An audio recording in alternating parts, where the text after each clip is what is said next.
உங்களே பிரேயர் சொல்லி ஆரம்பிக்கலாம். ஓம் நமோ பகவதே வாசுதேவாய. ஓம் நமோ பகவதே வாசுதேவாய.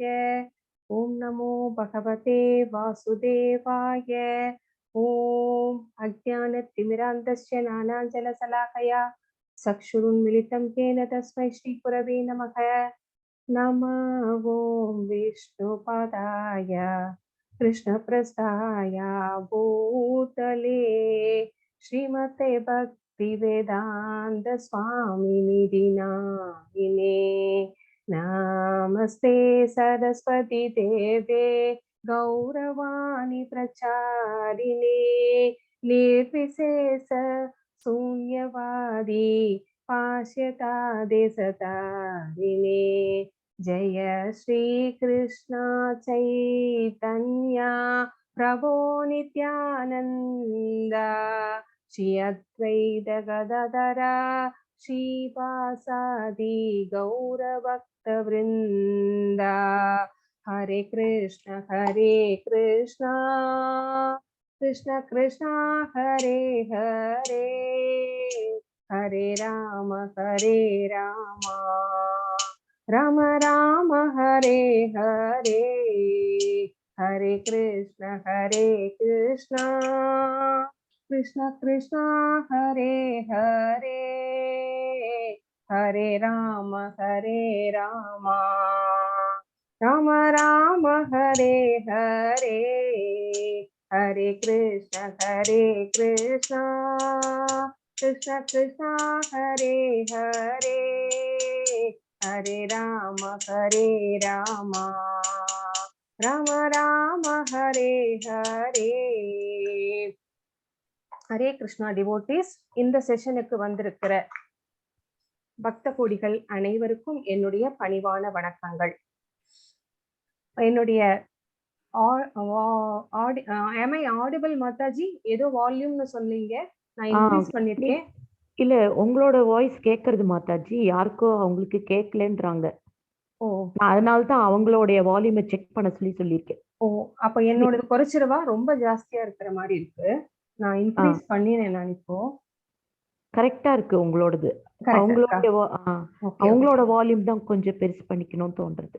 சரி சரிங்க மாதாஜி. நிறைய பேர்னால ஜாயின் பண்ண முடியல. அவங்க ஏதாவது லிங்க் கேட்டாங்கன்னா அனுப்புங்க மாதாஜி. ஓ எஸ் ஷூர். இப்போ 27 பேர் இருக்காங்க மாதாஜி.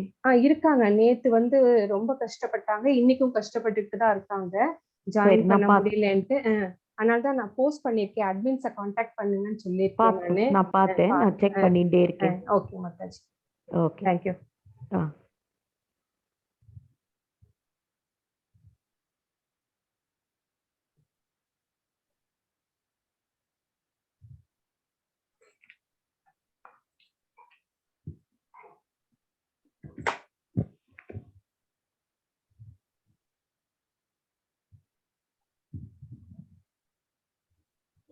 ஸ்கிரீன் ஷேர் பண்றேன், தெரியறதா பாருங்க.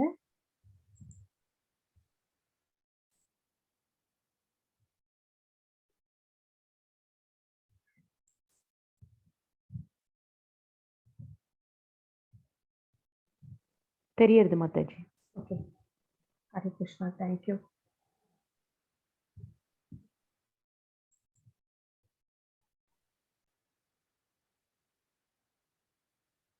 ஒரு நிமிஷம்.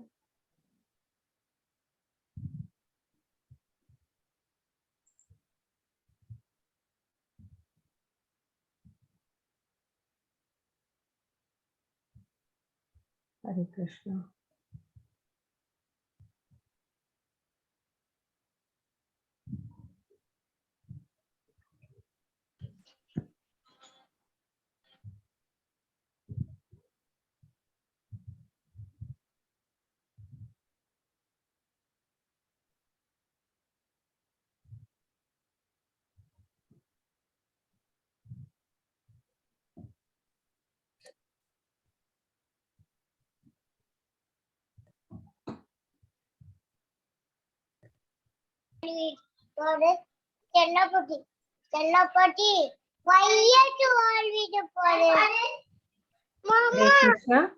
ஹரே கிருஷ்ணா. டிவோட்டீஸ் உங்க இதை வந்து மியூட்ல வச்சுக்கோங்க. ஹரே கிருஷ்ணா. தேங்க்யூ.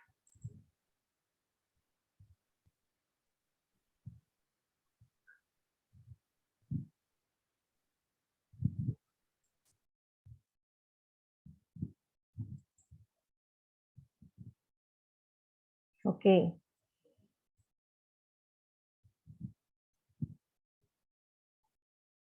பதினெட்டு நாட்களில் பகவத்கீதை உண்மை உருவில் தெரிந்து கொள்ளுதல். இந்த செஷனுக்கு வந்திருக்கிற கிருஷ்ண பக்தர்கள் அனைவருக்கும் என்னுடைய பணிவான வணக்கங்கள். இந்த ஃபர்ஸ்ட் சாப்டர்ல பகவான் நம்மளுக்கு என்ன சொல்ல போறார் அப்படிங்கறத பத்தி நம்ம இப்போ பார்க்கலாம்.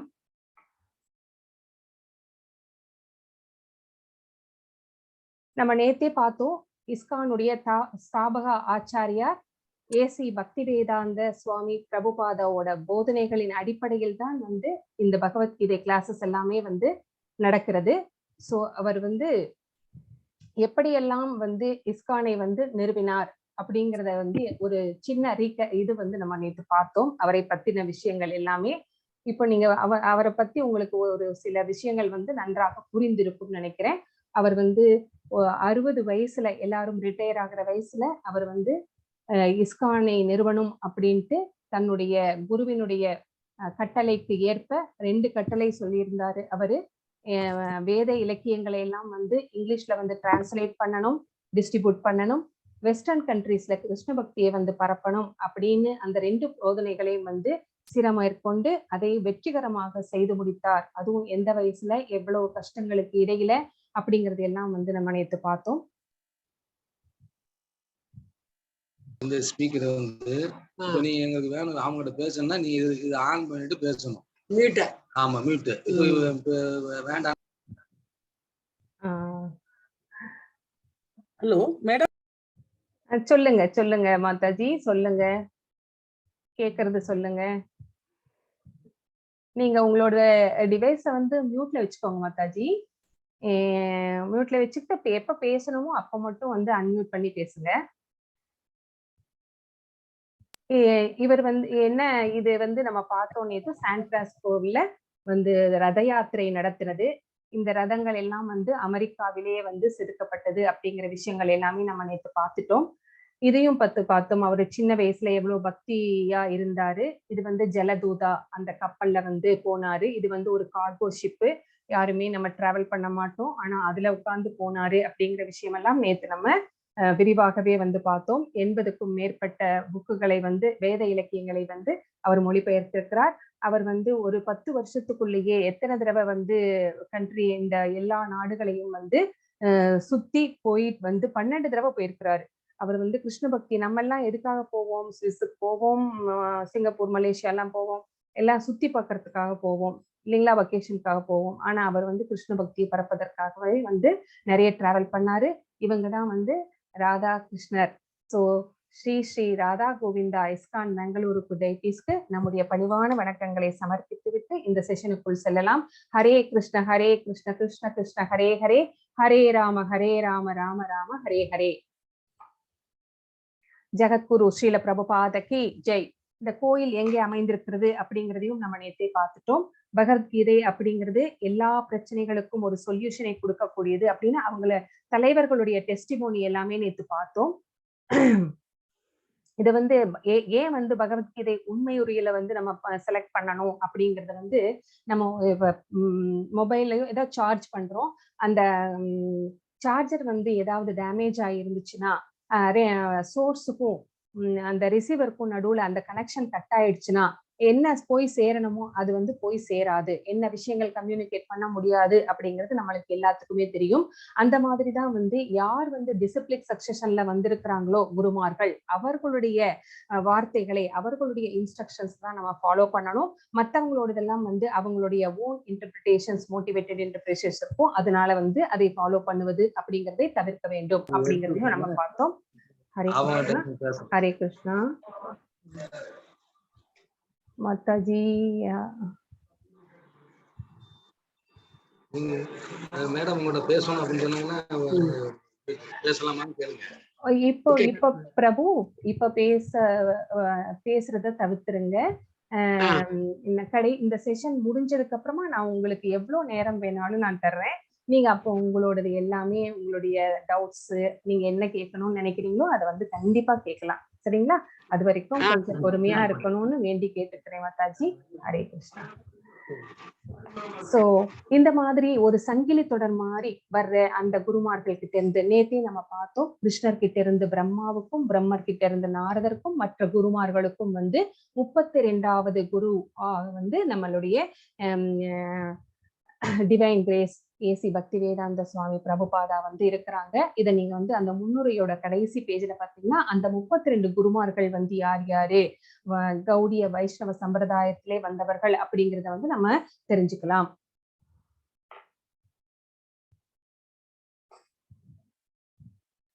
கீதை ஒரு பரந்த புத்தகம் அப்படிங்கிறதையும் நம்ம பார்த்தோம். கீதையை முறையாக ஆய்வு செய்ய வர்றதுக்கு 1 வருடம் ஆகும். சோ வந்து இப்ப 18 நாள்ல வந்து நம்ம சும்மா என்ன சொல்ல போறோம், ஒரு ஓவர்வியூ தான். ஒரு சாப்டர்லயும் பகவானுக்கும் அர்ஜுனருக்கும் நடந்த அந்த கான்வர்சேஷனுடைய ஹைலைட்ஸ், அந்த பாயிண்ட்ஸ் மட்டும்தான் நம்ம இப்ப பார்க்க போறோம். சோ அதை வந்து டீப்பா படிக்கணும் நீங்க அப்படின்னா it will take more then 1 year அப்படிங்கறது நம்ம இங்க தெரிஞ்சுக்கிறோம். சோ இதனுடைய குறிக்கோள் என்ன, 18 நாள் பகவத்கீதை படிக்கிறதுக்கான குறிக்கோள் அப்படின்னா உங்களை வந்து நீங்க ப்ரிப்பேர் பண்ணிக்கிறீங்க டீப் ஸ்டடிக்காக. அதுக்காக தான் நம்ம இந்த பகவத்கீதை 18 நாள் உண்மை உருவில் அப்படிங்கிற கோர்ஸ்.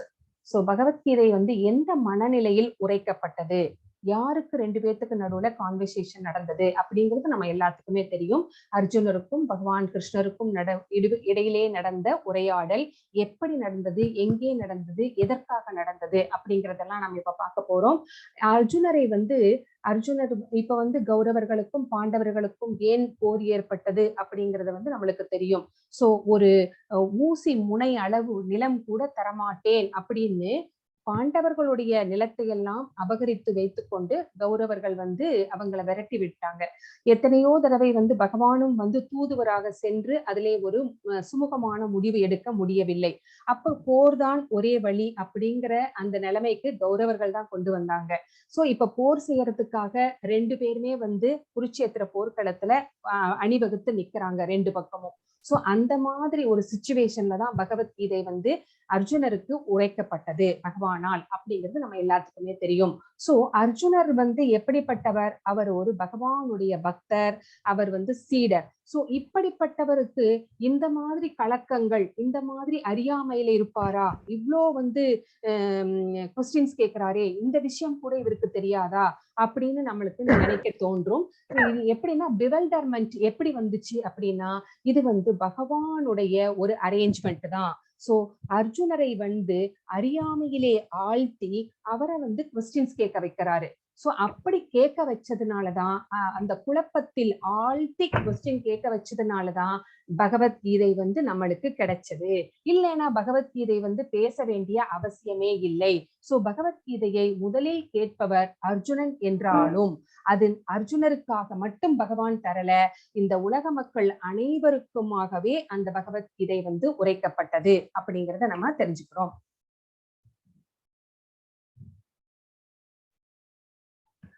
அர்ஜுனருடைய தீர்க்கமற்ற தன்மை, இதுக்கு முன்னாடி நம்ம 2 விஷயங்கள் பத்தி தெரிஞ்சுக்கணும். பகவத்கீதையில வந்து 5 விஷயங்கள் பத்தி பேசப்பட்டிருக்கிறது. என்னென்ன 5 விஷயங்கள் அப்படின்னா, ஈஸ்வர அப்படின்னா யாரு, பகவான், பகவானை பத்தி சொல்லப்பட்டிருக்கிறது. அடுத்தது ஜீவாத்மாக்களை பற்றி சொல்லப்பட்டிருக்கிறது. ஜீவாத்மாக்கள்னா உயிர்வாளிகள். சோ உயிர்வாளிகள்னா நம்மளுக்கு லிவிங் என்டிட்டிஸ். சோ அடுத்தது வந்து யாரு அப்படின்னா பிரகிருதினா என்ன அப்படின்னா இந்த பௌதீக இயற்கை, இந்த என்விரான்மெண்ட். அடுத்தது வந்து காலம், அடுத்தது வந்து கர்மா. இதுல வந்து மத்த நாளுமே வந்து எட்டர்னல், ஆனா எது மாறக்கூடியது அப்படின்னா வந்து கடைசியான இந்த கர்மாக்கள். சோ இந்த கர்மாக்கள் என்ன பண்ணும் அப்படின்னா செயல்கள். கர்மம் அப்படின்னா ஒரு கெட்ட வார்த்தை கிடையாது. கர்மம் அப்படின்னா ஆக்டிவிட்டிஸ். நம்ம காலையில இருந்து சாயந்தரம் வரைக்கும் நம்ம ஏதாவது ஒரு செயல்கள் செய்து கொண்டேதான் இருக்கிறோம். அது எல்லாமே கர்மா அப்படின்னு சொல்லப்படுகிறது. சோ தப்பா அர்த்தம் பண்ணிக்க கூடாது. கர்மா அப்படின்னா செயல். செயல்கள் எல்லாமே கர்மங்கள் அப்படின்னு சொல்லப்படுகிறது. அதுல வேணா வந்து டிவிஷன்ஸ் இருக்கலாம். கெட்ட செயல்கள், நல்ல செயல்கள் அப்படின்னு. அது நம்ம பின்னாடி வரும்போது நம்ம பார்ப்போம். அகர்மா, விகர்மா அப்படிங்கறதெல்லாம் பின்னாடி சாப்டர்ஸ்ல நம்ம தெளிவாக நம்ம பார்க்க போறோம். சோ அதுல வந்து டிஃபரன்சியேஷன்ஸ் இருக்கும். இப்ப வந்து கர்மா அப்படின்னா செயல்கள். இந்த செயல்கள் நம்ம செய்யும் போது நம்ம எல்லாருமே வந்து இந்த பௌதீக உலகிலே வந்து பிறப்பெடுத்து வந்திருக்கிறோம். இங்க வந்திருக்கிற நம்ம எல்லாமே வந்து அறியாமையிலே இருக்கிறோம். சோ இந்த அறியாமையில நம்ம இருக்கிறதுனால நம்ம செய்யற செயல்கள் வந்து தெரிந்து தெரியாமலும் பாவ செயல்களும் செய்கிறோம், புண்ணிய செயல்களும் செய்கிறோம். ஏன்னா நம்மளை படைக்கும் போதே வந்து 4 குறைபாடுகளோட தான் நம்ம வந்து படைக்கப்பட்டிருக்கிறோம். என்னென்ன குறைபாடுகள் அப்படின்னா நம்ம வந்து தவறு செய்யும் இயல்பு உடையவர்கள். அப்புறம் நம்ம வந்து மாயைக்கு உட்பட்டவர்கள். சோ இல்யூஷன்டு பீப்புள் நம்ம எல்லாமே. And conditioned souls. அடுத்தது வந்து நம்ம வந்து ஏமாற்றும் இயல்பு உடையவர்கள். சீட்டிங் ப்ரோபென்சிட்டி நம்ம கிட்ட இருக்கு. அடுத்தது வந்து நம்முடைய புலன்கள் எல்லாமே வந்து குறைபாடு உடைய புலன்கள். நம்ம ஐசைட் வந்து அந்த பவர் குறைஞ்சிக்கிட்டே வருது இல்லைங்களா? அந்த மாதிரிதான் ஒவ்வொரு புலன்களுக்கும் வந்து குறைகள் இருக்கிறது. சோ இந்த குறைகள் எல்லாமே இருக்கிற நம்ம வந்து தவறு செய்வதில் வந்து இயல்புதான். இது வந்து தவறு நடந்துகிட்டே தான் இருக்குது. சோ அது சில தவறுகள் வந்து தெரிந்து செய்கிறோம், சில தவறுகள் வந்து தெரியாம செய்கிறோம். இந்த மாதிரி செய்யறதுனால நம்ம அக்கவுண்ட்ல பாவங்களும் புண்ணியங்களும் சேர்ந்துகிட்டே இருக்கு. சோ கிரெடிட் ஆயிட்டே இருக்கு. இதற்கு ஏற்ப நமக்கு அடுத்த பிறவி கிடைக்கிறது. சோ இந்த செயல்கள் செய்வதன் மூலமாக நாம் அடுத்த பிறவிக்கு நாம் மாற்றப்படுகிறோம் அப்படிங்கறத நம்ம தெரிஞ்சுக்கிறோம். சோ பகவத்கீதை இந்த 5 விஷயங்களை பற்றியும் தெளிவாக எடுத்துரைக்கிறது. அப்புறம் இன்னொரு விஷயம் கூட இருக்கிறது. சோ ஸ்ரீல பிரபுபாதா அவர்கள் வந்து கௌடிய வைஷ்ணவ சம்பிரதாயத்திலே வந்தவர்கள். அப்படின்னா சம்பிரதாயம் அப்படின்னா 4 விதமான சம்பிரதாயங்கள் இருக்கிறது. சோ என்னென்ன அப்படின்னு கேட்டீங்கன்னா கௌடிய வைஷ்ணவ சம்பிரதாயம் அது பிரம்மர் கிட்ட இருந்து வந்தது. சோ அடுத்தது என்ன? ஸ்ரீ சம்பிரதாயம். அதுல முக்கியமான ஆச்சாரியர் யாரு அப்படின்னு கேட்டீங்கன்னா ராமானுஜாச்சாரியார். அதே மாதிரி இன்னும் 2 இருக்குது. விஷ்ணு சம்பிரதாயம், குமார சம்பிரதாயம், இப்படி எல்லாமே வந்து இருக்கிறது. சோ விஷ்ணு சம்பிரதாயத்துல குமார சம்பிரதாயத்துல வந்து நிம்பர்கர் சுவாமிகள் அவங்க வந்து முக்கியமான ஆச்சாரியரா இருக்கிறாங்க. இந்த மாதிரி 4 சம்பிரதாயங்கள் இருக்கிறது. ஆனா நம்ம மத்த எதை ஃபாலோ பண்ணாலும் ஓகேதான். இதுல வந்து பக்தி வேதாந்த நம்ம வந்து பிரபுபாதா வந்து எதை சேர்ந்தவர் அப்படின்னா கௌடிய வைஷ்ணவ சம்பிரதாயத்தை சேர்ந்தவர் அப்படிங்கிறத நம்ம தெரிஞ்சுக்கணும். சோ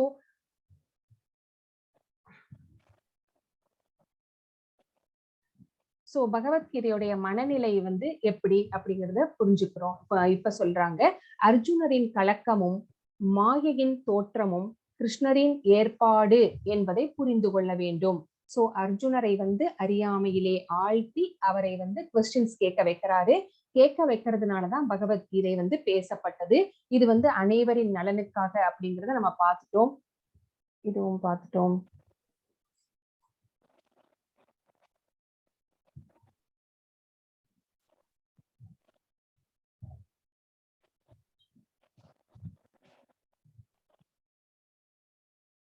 அர்ஜுனரின் தீர்க்கமற்ற தன்மை. சோ அவரு டெசிஷன் எடுக்க முடியல அவர்னால. போர்க்களத்துல போய் 2 பக்கமுமே வந்து வீரர்களும் ஆணைகளும் குதிரைகளும் தேர்களும் எல்லா படைகளும் வந்து அணிவகுத்து நிற்கின்றன.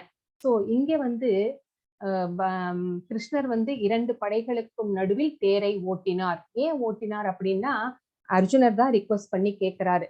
சோ இந்த 2 படைகளுக்கும் நடுவே வந்து இந்த தேரை ஓட்டி கொண்டு போய் நிறுத்த வேண்டும் அப்படின்னு அப்படி ரிக்வெஸ்ட் பண்ணி கேட்டதுனால அவர் கொண்டு போய் நிறுத்துறார். அப்புறம் அங்க போனோடனே அர்ஜுனர் வந்து பாக்குறார், தன்னிடம் போர் புரிய வந்திருக்கிறவர்கள் யார் யார் அப்படின்னு. போர் புரிய தயாரா இருக்கிறாங்களே இவங்க எல்லாம் யார் யார் அப்படின்னு சுத்தி முத்தி பாக்குறாங்க.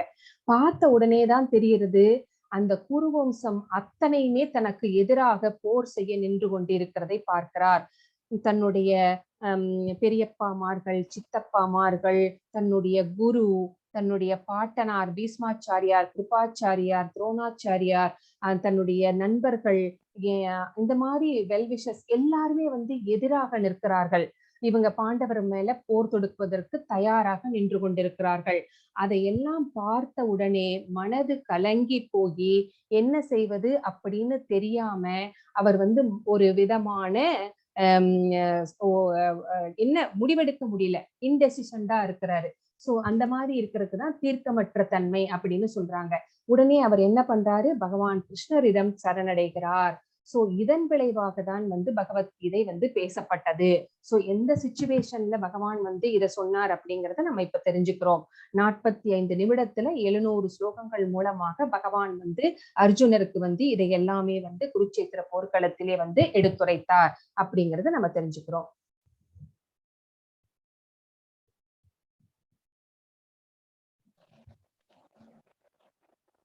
கீதா மகாத்மியம் இது வந்து ஆதிசங்கரனால பாடப்பட்டது. பகவத்கீதையின் உபதேசங்களை முறையாக பின்பற்றுபவன் வாழ்வில் எல்லாவித துயரங்களிலிருந்தும் ஏக்கத்திலிருந்தும் விடுபட முடியும். சோ நமக்கு வந்து இதுவே இந்த பௌதீக உலகம் அப்படிங்கிறதே வந்து துக்காலயம்னா துக்கங்கள் நிறைந்தது. சோ எடுத்து வைக்கிற ஒரு ஸ்டெப்புமே வந்து நம்மளுக்கு கஷ்டங்களை தான் கொடுக்கிறது. சோ இந்த துக்காலயம் அப்படிங்கிறது வந்து இந்த துக்கங்களிலிருந்து, இந்த கஷ்டங்களிலிருந்து எல்லாம் விடுபட வேண்டும் அப்படின்னா என்ன பண்ணணும் அப்படின்னா அதுக்கு ஒரே வழி என்ன அப்படின்னா கீதை சொல்லி.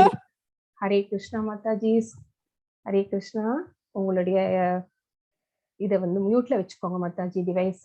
ஹரே கிருஷ்ணா. எனக்கு யாருன்னு பார்க்க முடியல. ஹேமலதா மாதாஜி உங்களுக்கு பார்க்க முடியல? யுவராணி என்னால மியூட் பண்ண முடியல. யுவராணி அப்படிங்களா? பாருங்க. யுவராணி மாதாஜி நீங்க மியூட்ல இருங்க. Sorry madam. ஏன்னா அந்த ஃப்ளோ அப்படி வந்தாதான் நல்லா இருக்கும். அதுக்காக தான் டிஸ்டர்பன்ஸ் இல்லாம இருக்கணும்ன்றதுக்காக. தேங்க்யூ மாதாஜி.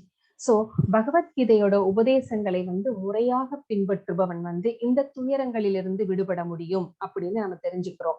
சோ நம்மளுக்கு ஒருத்தர் வந்து இப்படி நட அப்படி நட அப்படின்னு வீட்டுல வந்து ஒருத்தர் பெரியவங்க இருந்தா அவங்க வந்து சொல்லுவாங்க. சோ அவங்க சொல்லுவதை வந்து பின்பற்றுவது ரொம்ப கடினமாகத்தான் இருக்கும். ஏன்னா நம்மளுக்கு வந்து அதெல்லாம் பிடிக்காது இல்லைங்களா? சோ இப்படி நட அப்படி நடன்னு பெரியவங்க சொல்றத. ஆனா அதனுடைய பலனை அனுபவிக்கும் போது இதுக்காக தான் இவங்க சொல்லியிருக்காங்க அப்படிங்கிறத வந்து நம்ம தெரிஞ்சுக்குவோம். சோ அதே மாதிரிதான் பகவத்கீதை நிறைய உபதேசங்களை வந்து நம்மளுக்கு சொல்கிறது. அதை பின்பற்றினால் வாழ்க்கையில் இருக்கிற துயரங்களிலிருந்தும் ஏக்கங்களிலிருந்தும் கண்டிப்பாக விடுபட முடியும்.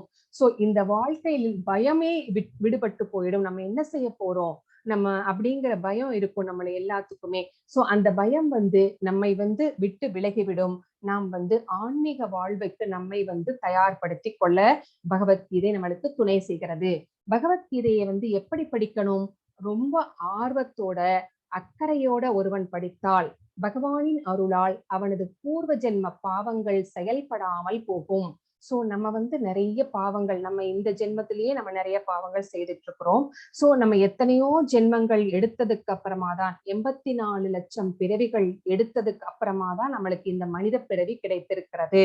சோ அரிதினும் அரிது அப்படின்னு ஔவையார் கூட சொல்லியிருக்காங்க மானிட பிறப்பு அப்படிங்கிறத. சோ இந்த மனித பிறப்பு கிடைச்சிருக்கு அப்படின்னா அது பெரிய வரம். அதை வந்து எதுக்காக பயன்படுத்தணும் அப்படிங்கிறத நம்ம பார்க்க போறோம். சோ இந்த பிறவி நமக்கு கிடைச்சிருக்கு அப்படின்னா அதை வந்து எப்படி யூஸ் பண்ணிக்கணும் அப்படின்னா பகவானை வந்து வணங்கி நம்முடைய செயல்களுக்காக நம்ம வருந்தி அந்த பாவங்களிலிருந்து விடுபடுவதற்கு என்ன வழி அப்படிங்கறத நம்ம பார்க்கணும். சோ இந்த மாதிரி போன ஜென்மத்துல அதுக்கு முந்தின ஜென்மத்துல நம்ம செய்த பாவங்கள் எல்லாமே மூட்டை மாதிரி மழை மாதிரி சேர்ந்திருக்கும். சோ அந்த பாவங்களிலிருந்து எல்லாம் விடுபடுவதற்கு யார் நம்ம விதைச்சோமோ அதை நம்ம வந்து அறுவடை பண்ணியே ஆக வேண்டும். ஆனா அதுல இருந்து தப்புவதற்கு வேற வழி கிடையாது. ஆனா அதனுடைய தாக்கத்திலிருந்து நம்மை வந்து பாதுகாத்து கொள்ளலாம். இப்போ வந்து நம்மளுக்கு ஒரு 1000 ரூபாய் இன்னைக்கு நஷ்டமாகணும் அப்படின்னா நம்ம பக்தியில இருக்கும் போது அதை 10 ரூபாயா வந்து அவர் வந்து இன்னைக்கு வந்து குறைச்சிருவாரு.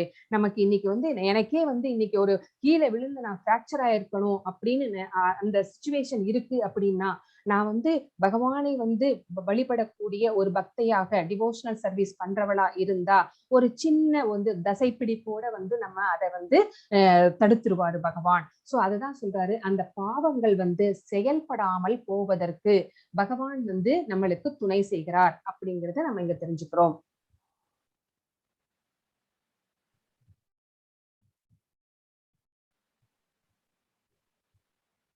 இதுல வந்து கீதா மகாத்மியத்துல ஒரு முக்கியமான ஸ்லோகம் இருக்கிறது. சர்வோபனிஷதோ காவோ தோக்தா கோபால நந்தன பார்த்தோ வத்ச சுதீர் போக்தா துக்தம் கீதாமிருதம் மகத். இதனுடைய அர்த்தம் என்ன அப்படின்னு பாத்தீங்கன்னா, எல்லா உபனிஷத்துக்களின் சாரமான கீதோ உபனிஷத் என்று அழைக்கப்படும் பகவத்கீதை பசுவை போன்றது. சோ பகவத்கீதையை வந்து கீதோபனிஷத் அப்படின்னு கூட சொல்லலாம். 108 உபனிஷத்துக்கள் இருக்குது அப்படின்னு உங்களுக்கு எல்லாத்துக்குமே தெரியும். சோ அந்த 108 உபனிஷத்தையும் நம்மளால படிக்க முடியுமா? முடியாது. ஆனா ஒரே ஒரு பகவத்கீதையை வந்து படிச்சா அந்த 108 உபனிஷத்துக்கள்ல சொல்லப்பட்டிருக்கிறத அத்தனை விஷயங்களுமே வந்து இங்கே சொல்லப்பட்டிருக்கிறது. சோ இந்த பகவத்கீதைக்கு கீதோ உபனிஷத் அப்படின்னு பேரு. சோ இந்த பகவத்கீதை எப்படிப்பட்டதுன்னா ஒரு பசுவுக்கு ஒப்பிடுகிறார்கள். சோ இந்த பசு அப்படிங்கிற இந்த பசுவை வந்து கறக்க போகிற அந்த இடையர் குல சிறுவன் யாரு அப்படின்னு கேட்டாங்கன்னா பகவான் கிருஷ்ணர் தான் கறக்க போறாரு அந்த பசுவை. சோ அந்த பசுவனுடைய கன்று போன்றவர் யாரு அப்படின்னு கேட்டா அர்ஜுனன். சோ அறிவு சான்ற தூய பக்தர்களுள் எல்லோருமே வந்து இந்த பகவத்கீதை அப்படிங்கிற அமிர்தப்பாலை குடிக்க வேண்டியவர்கள். சோ நம்ம எல்லோருக்குமே இந்த அமிர்தம் கிடைத்திருக்கிறது. சோ இந்த அமிர்தத்தை குடித்து நம்ம வந்து ஆன்மீக பாதையிலே நம்ம வந்து செல்ல வேண்டும் அப்படிங்கிறது தான் இங்க பகவான் வந்து சொல்றாரு. சோ அர்ஜுனன் மட்டுமல்ல, எல்லா பக்தர்களும் அறிவு சார்ந்தவர்களும் பகவத்கீதை அப்படிங்கிற அமிர்தப்பாலை குடிப்பதற்கு அவங்களுக்கு வந்து எல்லா இதுவும் இருக்கு அப்படின்னு சொல்றாரு. சோ அதை வந்து நம்ம பயன்படுத்தி கொள்ளணும். இதுதான் கீதா மகாத்மியத்தோட முக்கியமான ஸ்லோகம்.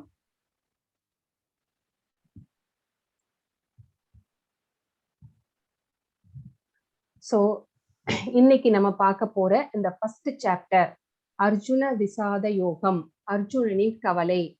சோ அர்ஜுனன் எதற்காக கவலைப்படுறாரு அப்படின்னு நம்ம பார்க்கலாம்.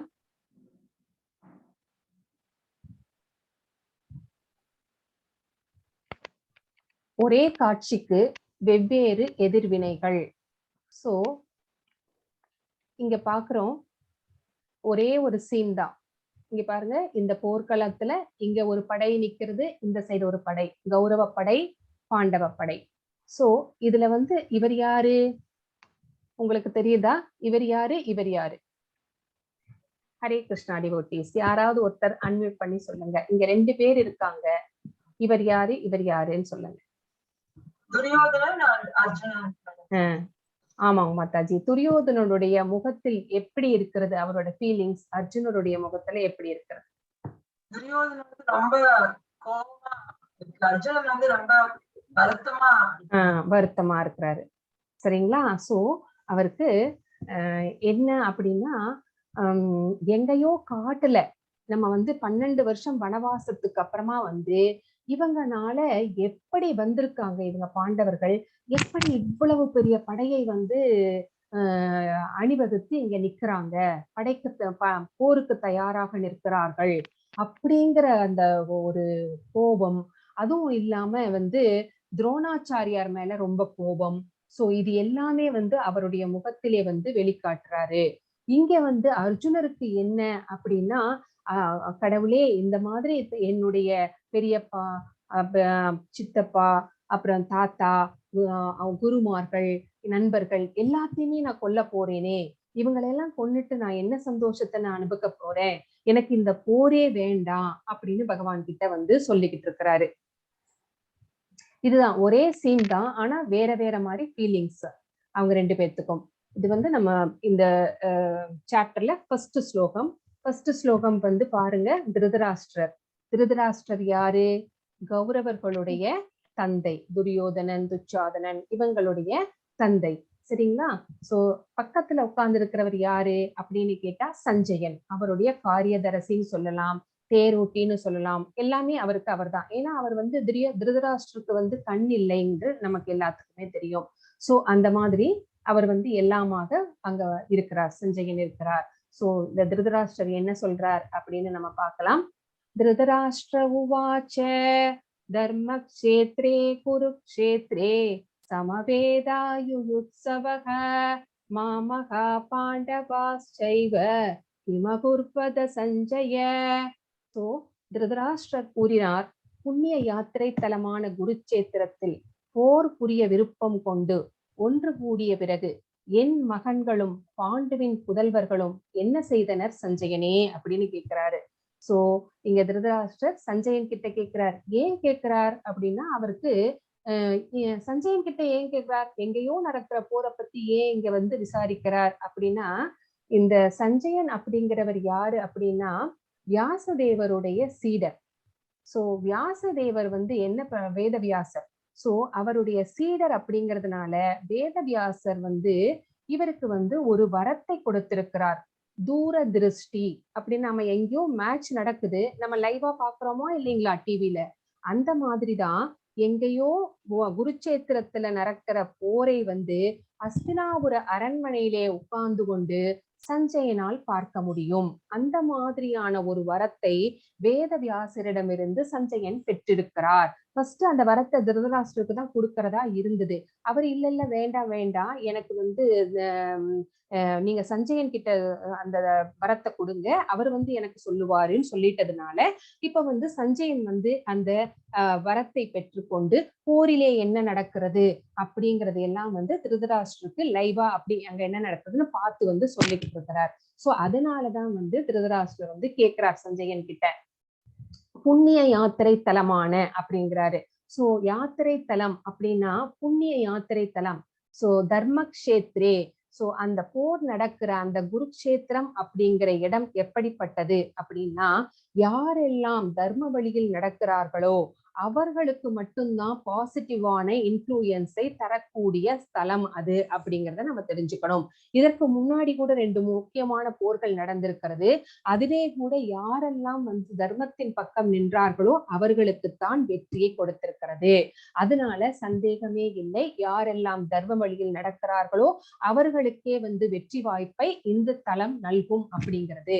சோ அந்த குருச்சேத்திர போர்க்களத்திலே 2 படைகளும் வந்து போர் புரியறதுக்காக விருப்பம் கொண்டு நின்றுட்டு இருக்காங்க. அப்போ அவர் என்ன கேட்கிறார், கூடிய பிறகு போர் செய்ய கூடிய பிறகு என்னுடைய மகன்களும் அப்படிங்கிறாரு. சோ அவங்களுடைய மகன்கள் யாரு, கௌரவர்கள். பாண்டுவின் புதல்வர்கள் யாரு, தன்னுடைய சகோதரர்கள் பிள்ளைதானே. ஆனா வந்து எப்படி சொல்றாரு பாருங்களேன், தன்னுடைய பிள்ளை, அவர் தன்னுடைய தம்பியின் பிள்ளை, தன்னுடைய சகோதரர் பிள்ளையை கூட வேறுபடுத்தி பார்க்கிறார். சோ பாகுபாடு அவருக்கு இருக்கு, டிஸ்கிரிமினேஷன் இருக்கு. சோ அதனால வந்து அவருடைய மனம் வந்து குறுகிய மனப்பான்மை கொண்டதாக இருக்கிறது. ஒரு அரசகுலத்திலே பிறந்தவர், அவங்களுக்கு வந்து செல்வத்திற்கு எந்த குறைவுமே இல்லை. அந்த குழந்தைகளையும் தன்னுடைய குழந்தைகளை போல அவர்கள் பாவித்து வளர்த்திருக்கலாம். ஆனா அவருக்கு வந்து அந்த நாட்டை ஆள வேண்டும், தன்னுடைய பிள்ளைகள் நாட்டை ஆள வேண்டும் அப்படிங்கிற அந்த சுயநலத்தினாலே வந்து, அந்த பாகுபாடு குறுகிய மனப்பான்மையினாலே வந்து அவர் வந்து இந்த மாதிரியான அவர் மனசுல இருக்கிறது வார்த்தையில வருது. சோ அந்த மாதிரி என் மகன்களும் பாண்டுவின் புதல்வர்களும் என்ன செய்தனர் சஞ்சயனே. இது வந்து ஒரு போர்க்களத்துல வந்து என்ன செய்வாங்க அப்படின்னு தெரியாதா? It is not a shopping mall. So அங்க போய் ஷாப்பிங் பண்ண போறோமா? கிடையாது. போர்க்களத்துல என்ன செய்ய போறாங்க? போர் தான் செய்ய போறாங்க. அப்படியே இவர் இப்படி கேட்கிறார் அப்படின்னா அவருக்கு உள்ள அந்த டவுட்ஃபுல்னஸ் அண்ட் ஃபியர்ஃபுல்னஸ். சோ என்ன டவுட்ஃபுல்னஸ், என்ன சந்தேகம், இந்த தலம் வந்து புண்ணிய ஆத்மாக்களுக்கே பாசிட்டிவா வந்து ரிசல்ட்டை கொடுக்கக்கூடியது தர்மவான்களுக்கு. தன்னுடைய பிள்ளைகள் வந்து அதர்ம வழியிலே நடப்பவர்கள், சோ அவர்களுக்கு வந்து வெற்றி வாய்ப்பை நல்குமா அப்படிங்கிற அந்த டவுட் இருக்கு அவருக்கு. சோ போரின் முடிவு என்னாகும் அப்படிங்கிற அந்த பயமும் இருக்கிறது. சோ இதனாலதான் வந்து அவர் வந்து என்ன கேட்கிறோனே தெரியாம கிம் அகுர்வத சஞ்சயான் அப்படின்னு கேக்குறாங்க. என்ன செய்தார்கள் சஞ்சயனே அப்படின்னு கேக்குறாங்க. சோ இது எவ்வளவு இதுவா இருக்கு, முட்டாள்தனமா இருக்கு. போர்க்களத்துல வந்து நின்னுக்கிட்டு வேற என்ன பண்ண முடியும்? போர் தான் பண்ண முடியும் இல்லைங்களா? அதனால அவருடைய அந்த பயமும் அந்த சந்தேகமும் வந்து அவருடைய இந்த கேள்வியிலே தெரிகிறது. தர்மக்ஷேத்ரே, ஏன் வந்து தர்மக்ஷேத்ரே? நம்ம வந்து சவுத் சைட்ல ஒரு பழக்கம் இருக்கு. ஒரு நல்ல விசேஷம் அப்படின்னா, இப்ப வந்து வீடு கிரக பிரவேசம் அப்படின்னா நம்ம ஃபர்ஸ்ட் என்ன செய்வோம் அப்படின்னா வந்து பாலை வந்து நல்லா பொங்க விடுவோம் இல்லைங்களா? ஓவர்ஃப்ளோ பண்ண விடுவோம். ஓவர் பாயில் பண்ணிட்டு அதை வந்து நல்லா பொங்கி வழிய விடுவோம். இப்ப பொங்கலுக்கெல்லாம் அந்த மாதிரி தானே பண்றோம் இல்லைங்களா? சோ பாலை வந்து ஓவர் பாயில் பண்ணி பொங்க விடுறது, பால் பொங்குறது அப்படிங்கிறது நம்மளுக்கு ஒரு நல்ல ஒரு சகுனமாக வந்து நம்ம வந்து அதை மதிக்கிறோம். சோ அந்த மாதிரி ஒரு தலம் தான். அது எவ்வளவு சிறந்தது, ஆஸ்பீஷியஸ் இல்லைங்களா அந்த மொமெண்ட். சோ அந்த மாதிரிதான் தர்மக்ஷேத்ரி அப்படிங்கிற அந்த ஸ்தலம் கூட அது ஒரு புண்ணிய ஸ்தலம் அப்படிங்கிறதுக்காக ரெண்டத்தையும் வந்து கம்பேர் பண்ணி சொல்றாங்க இங்க. அடுத்தது அந்த மாதிரி ஒரு சூடான பால்ல 2 ஸ்பூன் லெமனை விட்டுட்டோம்னு வச்சுக்கோங்க, என்ன ஆயிடும்? அது வந்து திரிஞ்சு அது வந்து அந்த சாலிட்ஸ் தனியாவும் வே வாட்டர் தனியாவும் பிரிஞ்சிரும். சோ அது வந்து அந்த கர்டல்ஸ். சோ அது வந்து மாமகா பாண்டவாஸ், என்னுடைய பிள்ளைகள் பாண்டவர்கள். சோ 2ஆ பிரிஞ்சிட்டோம் இல்லைங்களா? சோ அததான் வந்து இது ரெப்ரசன்ட் பண்ணுது. சோ இங்க வந்து நம்ம என்ன எடுத்துக்கணும்? இது என்னது? ஒரு பவுல் ஃபுல் ஆஃப் ரசகுல்லாஸ். சோ இத வந்து யார்கிட்டாவது கொண்டு போய் ஒரு பவுல் ஃபுல்லா ரசகுல்லா கொடுத்தா என்ன செய்வாங்க? மாதாஜி நீங்க என்ன செய்வீங்க? யாராவது சொல்லுங்க. ஹரே கிருஷ்ணா. நான் உங்களுக்கு ஒரு பவுல் ஃபுல்லா ரசகுல்லா தரேன். நல்லா சாப்பிடுவோம் மாதாஜி. இல்லைங்களா? சோ அதே மாதிரிதான் நம்ம நல்லா சாப்பிடுவோம். ஆனா அவர் என்ன கேட்கிறார்? போர்க்களத்துல நின்னுட்டு கிம் அகுர்வத சஞ்சயா, என்ன செய்தார்கள் சஞ்சனே? போர்க்களத்துல என்ன செய்வாங்க? போர் தான் செய்வாங்க. சோ இது வந்து ரொம்ப வேடிக்கையா இருக்கு இல்லைங்களா? அவர் கேட்கறது எல்லாத்துக்குமே நல்லா புரிஞ்ச இதுதான், என்ன பண்ண போறாங்க அப்படின்னு, போர் செய்ய போறாங்க. ஆனா கிம் அகுர்வத சஞ்சயா அப்படின்னு கேக்குறாரு.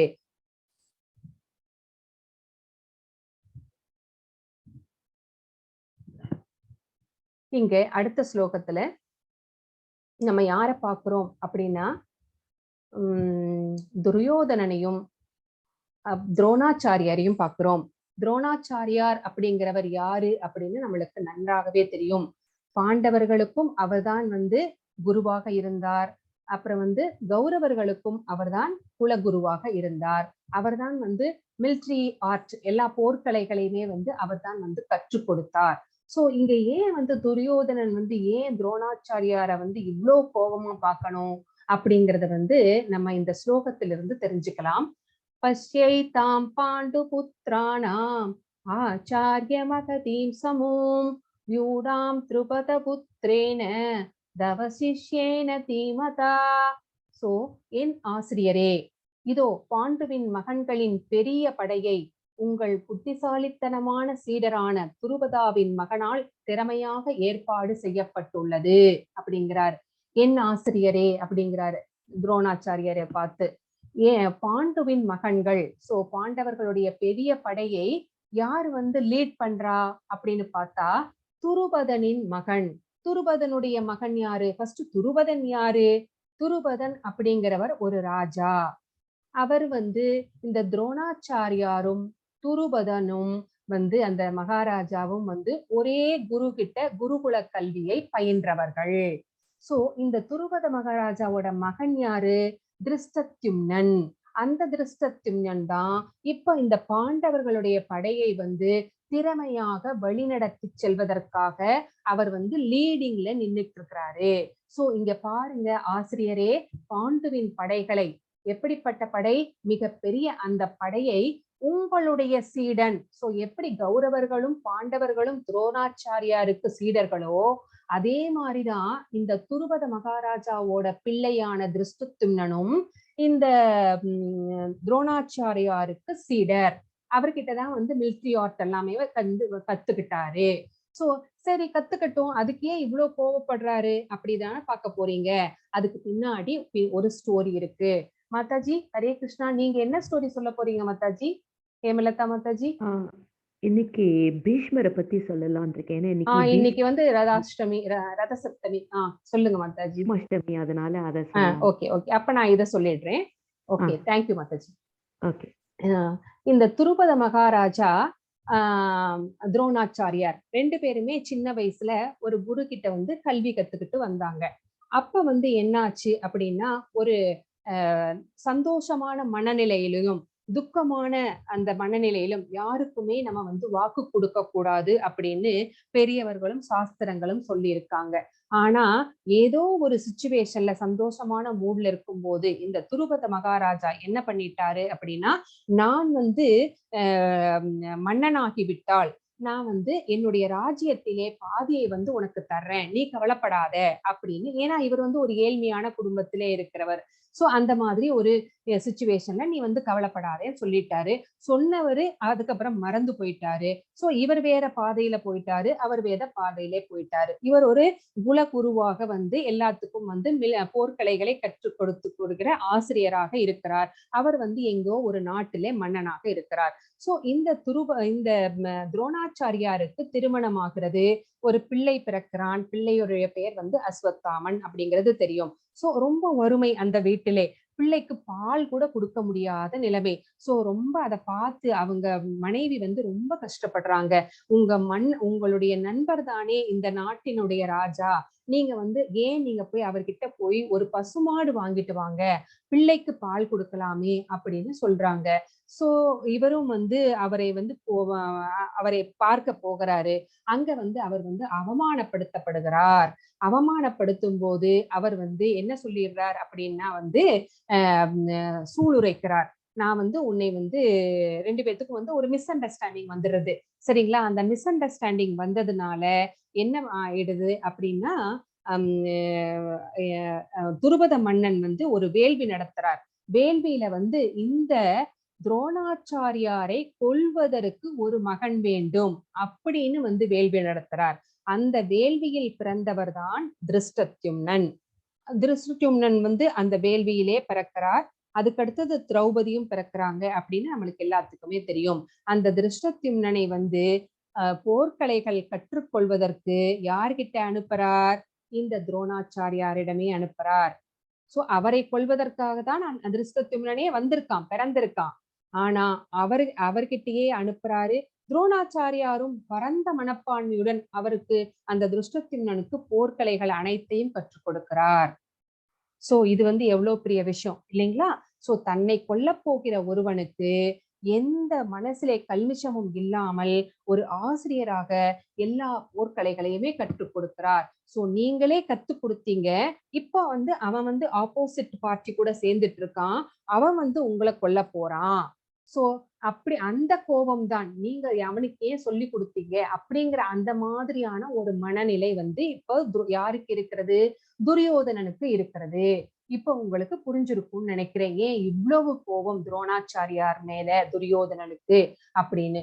என் ஆசிரியரே, இதோ பாண்டுவின் மகன்களின் பெரிய படையை உங்கள் புத்திசாலித்தனமான சீடரான துருபதாவின் மகனால் திறமையாக ஏற்பாடு செய்யப்பட்டுள்ளது அப்படின்னு சொல்றார்.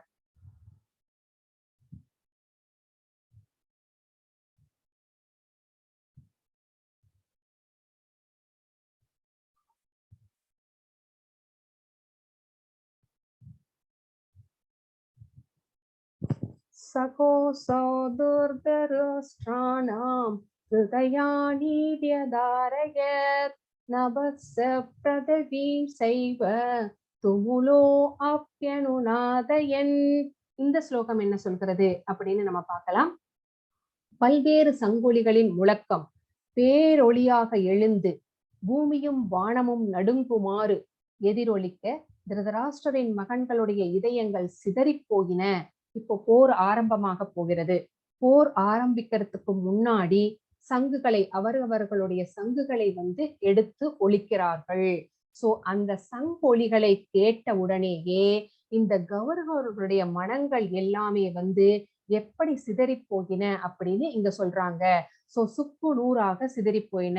ஏன் அப்படின்னு கேட்டா, அந்த ஒலிகள் வந்து பூமிக்கும் வானமும் ரெண்டுமே நடுங்குமாறு எதிரொலிக்கிறது. அவ்வளவு பயங்கரமா இருந்ததுனால அந்த ஒலிகள் வந்து இவர்களுடைய இதயங்களை சுக்கு நூறாக நொறுக்கி விட்டு சென்று விட்டன அப்படிங்கிறத நம்ம இந்த ஸ்லோகத்துல நம்ம பார்க்கிறோம். சோ இப்போ பகவானுடைய சங்கின் பெயர் என்னன்னு உங்க யாருக்காவது தெரியுமா? ஹரே கிருஷ்ணா மாதாஜி. பாஞ்சஜன்யம். கரெக்ட் மாதாஜி. அப்போ மத்தவங்களுடைய சங்கெல்லாம், மத்த பாண்டவர்களுடைய சங்கெல்லாம் சரி, உங்களுக்கு நானு சான்ஸ் கொடுக்குறேன், நீங்க நாளைக்கு எனக்கு சொல்லுங்க ஆன்சர்ஸ. சோ இந்த மாதிரி ஒவ்வொருத்தரும் வந்து பாண்டவர் ஃபர்ஸ்ட் வந்து பகவான் வந்து அவருடைய சங்கு பாஞ்சஜன்யத்தை எடுத்து ஒழிக்கிறார். அப்புறம் எல்லாருமே மத்த பாண்டவர்கள் எல்லாருமே அவங்க சங்குகளை வந்து யுதிஷ்டர், அப்புறம் வந்து அர்ஜுனர், அப்புறம் நகுல சகாதேவர் எல்லாருமே வந்து அவங்களுடைய சங்குகளை வந்து ஒழிக்கிறார்கள். சோ இதை கேட்டு அவர்களுடைய கௌரவர்களுடைய மனங்கள் எல்லாமே வந்து சிதறி போகின.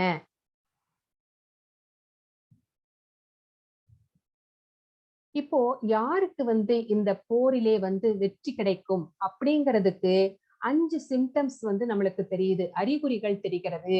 நம்மளே வந்து நம்ம பார்ப்போம் இல்லைங்களா? ஒரு விஷயம் நடக்க போறதுக்கு முன்னாடி பெரியவங்க எல்லாம் சொல்லுவாங்க, நல்லதா நடக்கும், இப்படி நடக்கும், அப்படி நடக்கும் அப்படின்னு அவங்களுக்கு வந்து ஏதோ ஒரு உள்ளுணர்வு சொல்லும். சில சமயம் ஆரூடம் மாதிரி. சோ அந்த மாதிரி சொல்லுவாங்க. இந்த மாதிரி சிம்டம்ஸ், என்னென்ன சிம்டம்ஸ் எல்லாம் தெரியுது அப்படின்னு பாத்தீங்கன்னா, தர்மக்ஷேத்ரே. சோ எங்க நடக்குது இந்த போர்?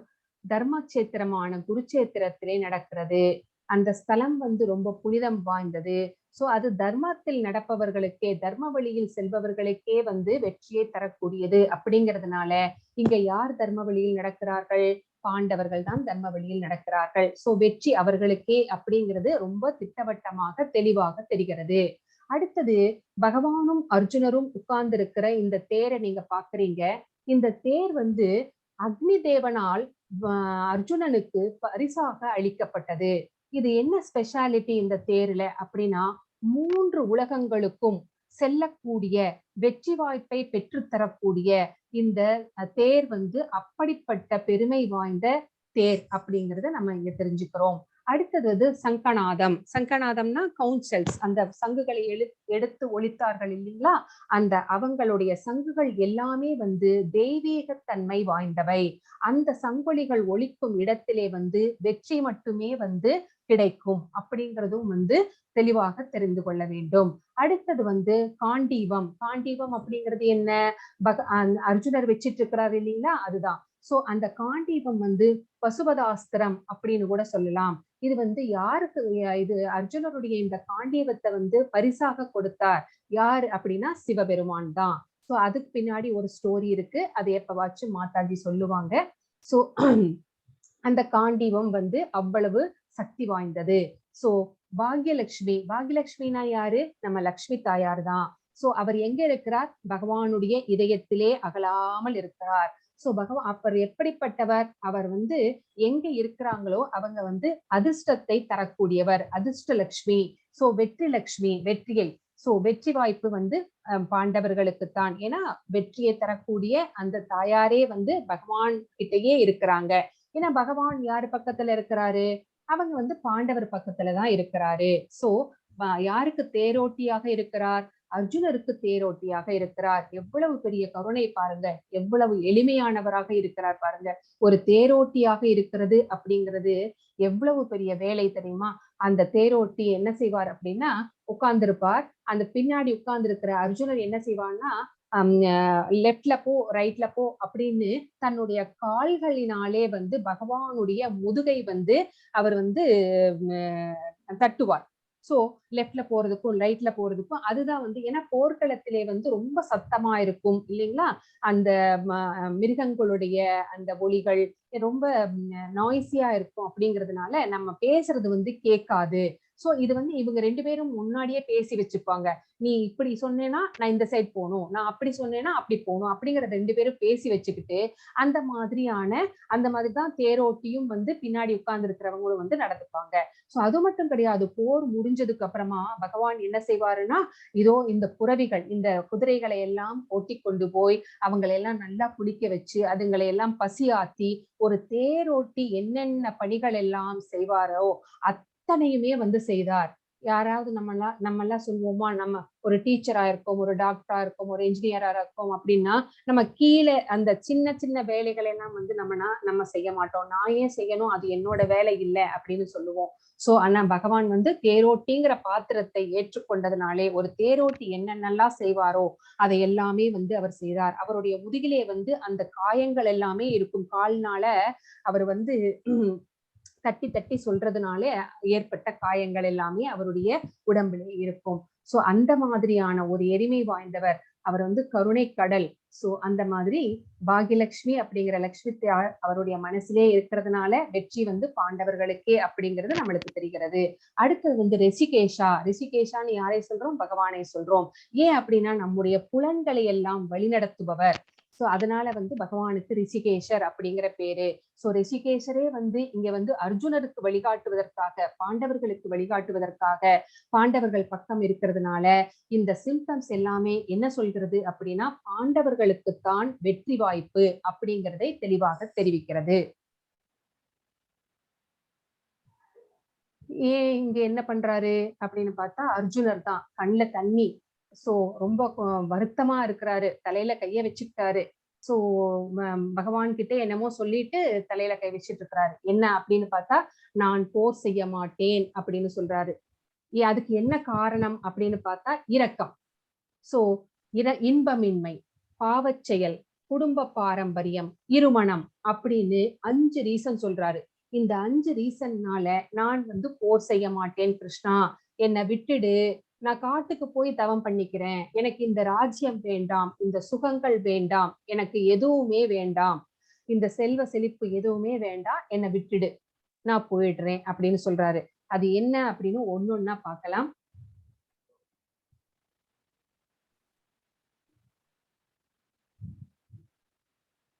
இரக்கம். யார் மேல இரக்கம் அப்படின்னா அர்ஜுனருக்கு இப்ப பார்க்க போறோம். அர்ஜுன உவாச்ச திருஷ்பேமம் ஸ்வஜனம் கிருஷ்ண யுயுத்சம் சமுபஸ்திதம் சீதந்தி மம காத்ராணி முகம் ச பரிசுஷ்யதி. அர்ஜுனன் கூறினான், எனதன்பு கிருஷ்ணரே, போரிடும் உணர்வுடன் என் முன் கூடியுள்ள எனது நண்பர்களையும் உறவினர்களையும் கண்டு என் உடல் அங்கங்கள் நடுங்கி வாய் உலர்வதை உணர்கிறேன் அப்படிங்கிறாரு. சோ என் முன்னாடி போர் செய்யணும்னு கூடியிருக்காங்க பாத்தீங்களா, என்னுடைய உறவினர்கள், என்னுடைய நண்பர்கள், என்னுடைய ஆச்சாரியர்கள், என்னுடைய தாத்தாக்கள், இவங்களை எல்லாம் பார்த்து என்னுடைய உடல் அங்கங்கள் கால்கள் நடுங்குகிறது. சோ என்னுடைய வாய் உலர்ந்துருச்சு. சோ என்னால எதுவுமே பண்ண முடியல. இவங்களை எல்லாம் கொன்னுட்டு எனக்கு என்ன சந்தோஷம் இருக்க போகிறது, இவர்களை எல்லாம் கொன்னா வந்து என்னுடைய கைகள் வந்து இரத்தக்கரை படிந்த கைகளாகிவிடும். சோ இந்த பாவத்தை எதற்காக நான் செய்யணும் அப்படின்னு கேக்குறாரு. ஆனா ஒரு சத்திரியனாக இருந்து கொண்டு இந்த மாதிரி பேசுறத பார்த்து பகவான் வந்து என்ன சொல்ல போறார் அப்படின்னு நம்ம பின்னாடி பார்க்க போறோம். சாஸ்திரங்கள் என்ன சொல்லுது. மாதாஜி பேக்ரவுண்ட் நாய்ஸ் ஏதோ வர்றது, பிளீஸ் மாதாஜி மியூட் பண்ணி வச்சுக்கோங்க. ஹரே கிருஷ்ண மாதாஜி, யாருன்னு பாருங்க, மியூட் பண்ணிக்கோங்க நீங்களே. சோ உறவினர்களையும் நண்பர்களையும் நான் வந்து கொன்றுவிட்டு என்னுடைய கைகள் வந்து இரத்தக்கரை படிந்த கைகளாக மாறிவிடும். சோ இந்த பாவங்களை எல்லாம் சுமந்து கொண்டு நான் எப்படி நான் போரிலே வெற்றி பெற்றால் கூட நான் வந்து எப்படி சந்தோஷமா இருக்க முடியும் அப்படின்னு சொல்றாரு. அதனால அவங்க மேல இரக்கம் அவருக்கு. எனக்கு தெரியல யாரு. ஓகே, வசந்தா எசக்கி முத்து. வசந்தா மாதாஜி, அவங்க டிவைஸ கொஞ்சம் மியூட்ல வச்சுக்கோங்க மாதாஜி. மாதாஜி என்னோடது கோ ஹோஸ்ட் எப்படியோ போயிருக்கு, என்னால பண்ண முடியல. அப்படியா? நான் இப்ப பண்ணிருப்பேன். இருங்க, நான் பார்ட்டிசிபென்ட்ஸ்ல போய் பாக்குறேன். உங்களோட நேம் பக்கத்திலேயே இருந்துச்சுன்னா நான் பண்றேன்.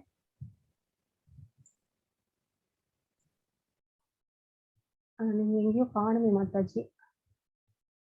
அட்மின் ஹேமலதா மோனின்னு வந்திருக்கு மாதாஜி. ஓகே, இருக்கு, இருங்க நான் பண்றேன். பண்ணிட்டேன். தேங்க்யூ. ஹரே கிருஷ்ணா. சோ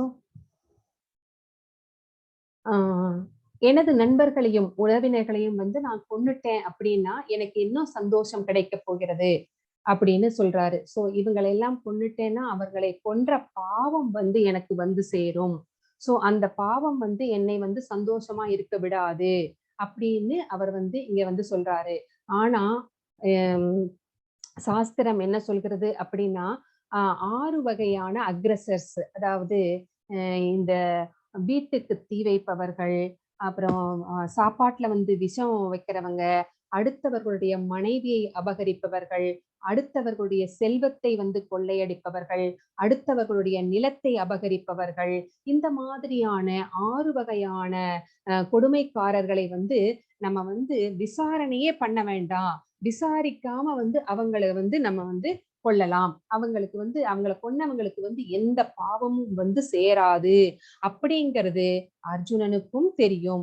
ஆனா ஏன் இப்படி கேட்கிறாரு, ஏன் வந்து இறக்கப்படுறாரு அப்படின்னா, ஏன்னா அவரை வந்து அறியாமையில் ஆழ்த்தி வச்சிருக்கிறாரு. அப்பதான் அர்ஜுனர் வந்து கொஸ்டின்ஸ் கேட்பாரு. அப்ப வந்து பகவான் வந்து விளக்கம் சொல்லுவாரு. அது யாருக்காக? உலக மக்கள் அனைவருக்காக அப்படின்னு நம்ம இங்க புரிஞ்சுக்கிறோம். அடுத்து என்ன சொல்றாரு? செகண்ட் ரீசன் இன்பமின்மை அப்படின்னு சொல்றாரு. இங்க என்ன சொல்ல போறாரு? நசஸ்ரேயோ அனுபஷ்யாமி அத்வா சஜனமாகவே நகாங்ஷே விஜயம் கிருஷ்ண நசராஜ்யம் சுகாணிச்ச. சொந்த உறவினரை இப்போரில் கொள்வதால் என்ன நன்மை வருவென்பதை என்னால் காண முடியவில்லை. எனதன்பு கிருஷ்ணரே, இதில் பெறக்கூடிய வெற்றியையோ ராஜ்யத்தையோ இன்பத்தையோ நான் விரும்பவில்லை. சோ நசராஜ்யம் நகாங்சே அப்படிங்கிறாரு, வேண்டாம், இல்லை இல்லை அப்படின்னு சொல்றாரு, எனக்கு வேண்டாம் அப்படிங்கிறாரு. சோ இந்த உறவினர்களை எல்லாம் போர்ல கொன்னுட்டேன் அப்படின்னா நான் வந்து எனக்கு நம்ம ஏதாவது ஒரு சாமான் வாங்குறோம்னு வச்சுக்கோ, ஒரு கார் வாங்குறோம் அப்படின்னா நம்ம என்ன பண்ணுவோம் அப்படின்னா அதை 4 பேர்த்துக்கிட்ட காட்டி நம்ம சந்தோஷப்பட்டுக்குவோம் இல்லைங்களா? அது மனிதர்களுடைய இயல்பு. சோ ஏதாவது ஒரு கார்லாம் வேண்டாம், ஒரு புடவை வாங்கினாவே போதும், ஒரு மோதிரம் வாங்கினாவே போதும். சோ அதை வந்து காமிச்சு சந்தோஷப்பட்டுக்கிறது அப்படின்னு. இந்த போர்ல வந்து அத்தனை ஒரு குரு வம்சமே வந்து ஆப்போசிட்டா நிக்குது. போர்ல எல்லாரும் செத்ததுக்கு அப்புறம் நம்ம யார்கிட்ட போய் நம்மளுடைய சந்தோஷத்தை மகிழ்ச்சி எல்லாமே பகிர்ந்து கொள்வது? யாருமே இருக்க மாட்டாங்க. சோ அது மட்டும் கிடையாது, இதனால் எனக்கு வந்து பாவம் வந்து சேரும் அப்படிங்கிறாரு. சோ இதில் வந்து பெறக்கூடிய வெற்றியும் எனக்கு வேண்டாம். இந்த போர்ல வந்து எனக்கு ராஜ்யம் கிடைத்தால் அந்த ராஜ்யமும் எனக்கு வேண்டாம், அதில் கிடைக்கக்கூடிய இன்பமும் எனக்கு வேண்டாம் அப்படிங்கிறாரு. சோ அவர் என்ன கேட்கிறாருன்னா, கிருஷ்ணர்கிட்ட இப்படியே கேட்பாரு. இதோ நிக்கிறாரு பீஷ்மாச்சாரியார், என்னை வந்து என்னை எடுத்து வளர்த்தவர், சோ என்னுடைய எனக்கு கல்வி கொடுத்தவர் துரோணாச்சாரியார். இப்போ நான் அவரை வந்து எப்படி, அவருடைய மார்பிலே எப்படி என்னுடைய கூர்மையான அம்புகளை எய்து அவரை எப்படி நான் வந்து கொல்ல முடியும் அப்படின்னு கேக்குறாரு. நீங்க உங்களோட குருவான சாந்திபனி முனிவரை வந்து நீங்க வந்து கொல்லுவீங்களா அப்படின்னு கூட கேட்பாரு ஒரு சமயத்துல. சோ உங்களுடைய குருவை வந்து நீங்க கொல்ல மாட்டீங்கல்ல, என்ன மட்டும் ஏன் வந்து இந்த மாதிரி எல்லாம் வந்து செய்ய சொல்றீங்க அப்படின்னு வந்து கேட்பாரு. சோ இப்போ வந்து அவர் கேட்கறது வந்து நம்மளுக்கு வந்து ரொம்ப கரெக்ட்ன்னு தான் தோணும் இல்லைங்களா? உங்களுக்கு எல்லாம் தோணுதா? எனக்கு தோணுது, உங்களுக்கு தோணுதா? கரெக்ட் தான் அர்ஜுனர் கேட்கறது அப்படிங்கிறது? மாதாஜீஸ், பிரபுஜீஸ்? ஆமா ஆமா, கரெக்ட் தான் இல்லைங்களா? சோ அந்த மாதிரி கேக்குறாரு. சோ ரொம்ப பர்ஃபெக்டா தான் கேக்குறாரு எல்லாமே அப்படின்னு நம்மளுக்கு இப்ப தெரியறது. ஆனா நம்மளுக்கு வந்து அப்படியே வந்து பின்னாடி மாறப்போகிறது. அது எப்படி அப்படின்னு நம்ம பின்னாடி பார்க்கலாம். சோ எனக்கு இது வேண்டாம், நகாங்ஷே விஜயம் கிருஷ்ண நகாங்ஷே.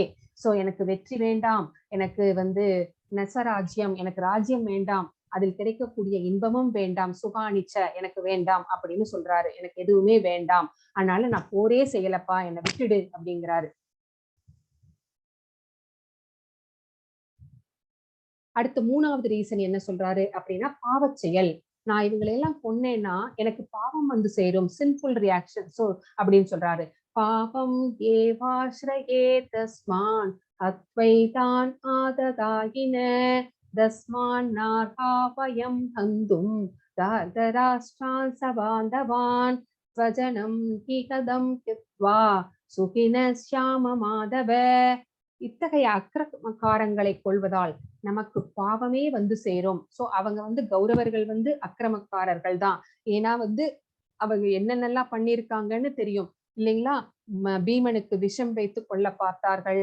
பாண்டவர்களை வந்து அரக்கு மாளிகைக்கு அனுப்பி அங்கேயும் கொல்ல பார்த்தார்கள். இந்த மாதிரி அவர்கள் வந்து ஒரு ஊசி முனை அளவு கூட நிலம் தர மாட்டேன் அப்படின்னு அவங்கள வந்து அனுப்பிட்டாங்க. அப்புறம் வந்து திரௌபதியை எப்படியெல்லாம் வந்து வஸ்திராபரணம் பண்ணி எப்படி அவளை வந்து அவமானப்படுத்தினார்கள் அவ்வளவு பெரிய சபையிலே அப்படிங்கிற அதெல்லாமே தெரியும். சோ இந்த மாதிரி அக்கிரமக்காரர்களை கொல்லுவதால் அக்கிரமக்காரர்களைன்னு ஒத்துக்கிறாரு. ஆனா இந்த மாதிரி எவ்வளவு நல்ல கேரக்டர் பாருங்க, அர்ஜுனர் எவ்வளவு சாஃப்ட் கேரக்டர், சாஃப்ட் ஹார்ட்டட் பர்சனா இருக்கிறாரு, காட்லி கேரக்டர்ஸா இருக்கிறாரு. சோ இந்த மாதிரி இப்ப அக்கிரமக்காரர்களை கொல்லுவதால் எனக்கு பாவம் வந்து சேரும். அதனால திருதராஷ்டிரருடைய மகன்களையும் நண்பர்களையும் கொல்லுவது நமக்கு சரியானதல்ல கிருஷ்ணா அப்படின்னு கிருஷ்ணருக்கே வந்து சொல்றாரு இவரு. சோ அதிர்ஷ்ட தேவதையின் கணவரே மாதவ அப்படின்னு சொல்றாரு. மாதவ அப்படின்னா அதிர்ஷ்ட தேவதை. அதிர்ஷ்ட தேவதை யாரு? லக்ஷ்மி தாயார். சோ அந்த லக்ஷ்மியின் கணவரே கிருஷ்ணரே, நமது சொந்த உறவினர்களை கொலை செய்து விட்டு நாம் எவ்வாறு மகிழ்ச்சி அடைய முடியும்? சோ நம்ம சொந்தக்காரங்க தான் இவங்க எல்லாமே, பெரியப்பா மகன்கள் பெரியப்பா இவங்கெல்லாம் தான் நிக்கிறாங்க. சோ இவங்களெல்லாம் கொன்னுட்டேன்னா எனக்கு நான் அந்த கில்ட்டி ஃபீலிங்லயே செத்து போயிடுவேன். நான் எப்படி என்னால சந்தோஷமா இருக்க முடியும்? இதனால எனக்கு என்ன லாபம் கிடைக்க போகிறது அப்படின்னு கேக்குறாரு. சோ அதிர்ஷ்ட தேவதையின் கணவரே அப்படின்னு ஏன் சொல்றாரு அப்படின்னு கேட்டீங்கன்னா, நான் வந்து எல்லாத்துக்குமே வந்து நீங்க வந்து அதிர்ஷ்டத்தை கொடுக்கக்கூடியவர். சோ அப்படிப்பட்ட அதிர்ஷ்ட தேவதை வந்து உங்க மார்பிலே இருக்கிறாங்க. நீங்களும் வந்து அதிர்ஷ்டத்தை கொடுக்கக்கூடியவர். சோ எனக்கு மட்டும் ஏன் இந்த துரதிர்ஷ்டத்தை தரதுக்கு துடிக்கிறீங்க? என்ன மட்டும் ஏன் வந்து போர் செய்ய சொல்றீங்க? எனக்கு வந்து ஏன் துரதிர்ஷ்டத்தை தேடி தருகிறீர்கள் அப்படின்னு கேட்கறதுக்காக தான் வந்து அவர் வந்து இந்த அதிர்ஷ்ட தேவதையின் கணவரே மாதவா அப்படின்னு சொல்றாரு. ஷியாம மாதவா அப்படிங்கிறாரு. ஆனா நமக்கு எல்லாம் தெரியும், அவர் யாருக்குமே வந்து துரதிர்ஷ்டத்தை தேடி தரமாட்டார். அவர் வந்து நன்மையை மட்டுமே தருவார். அவர் வந்து அவ்வளவு பெரிய கருணை கடல்.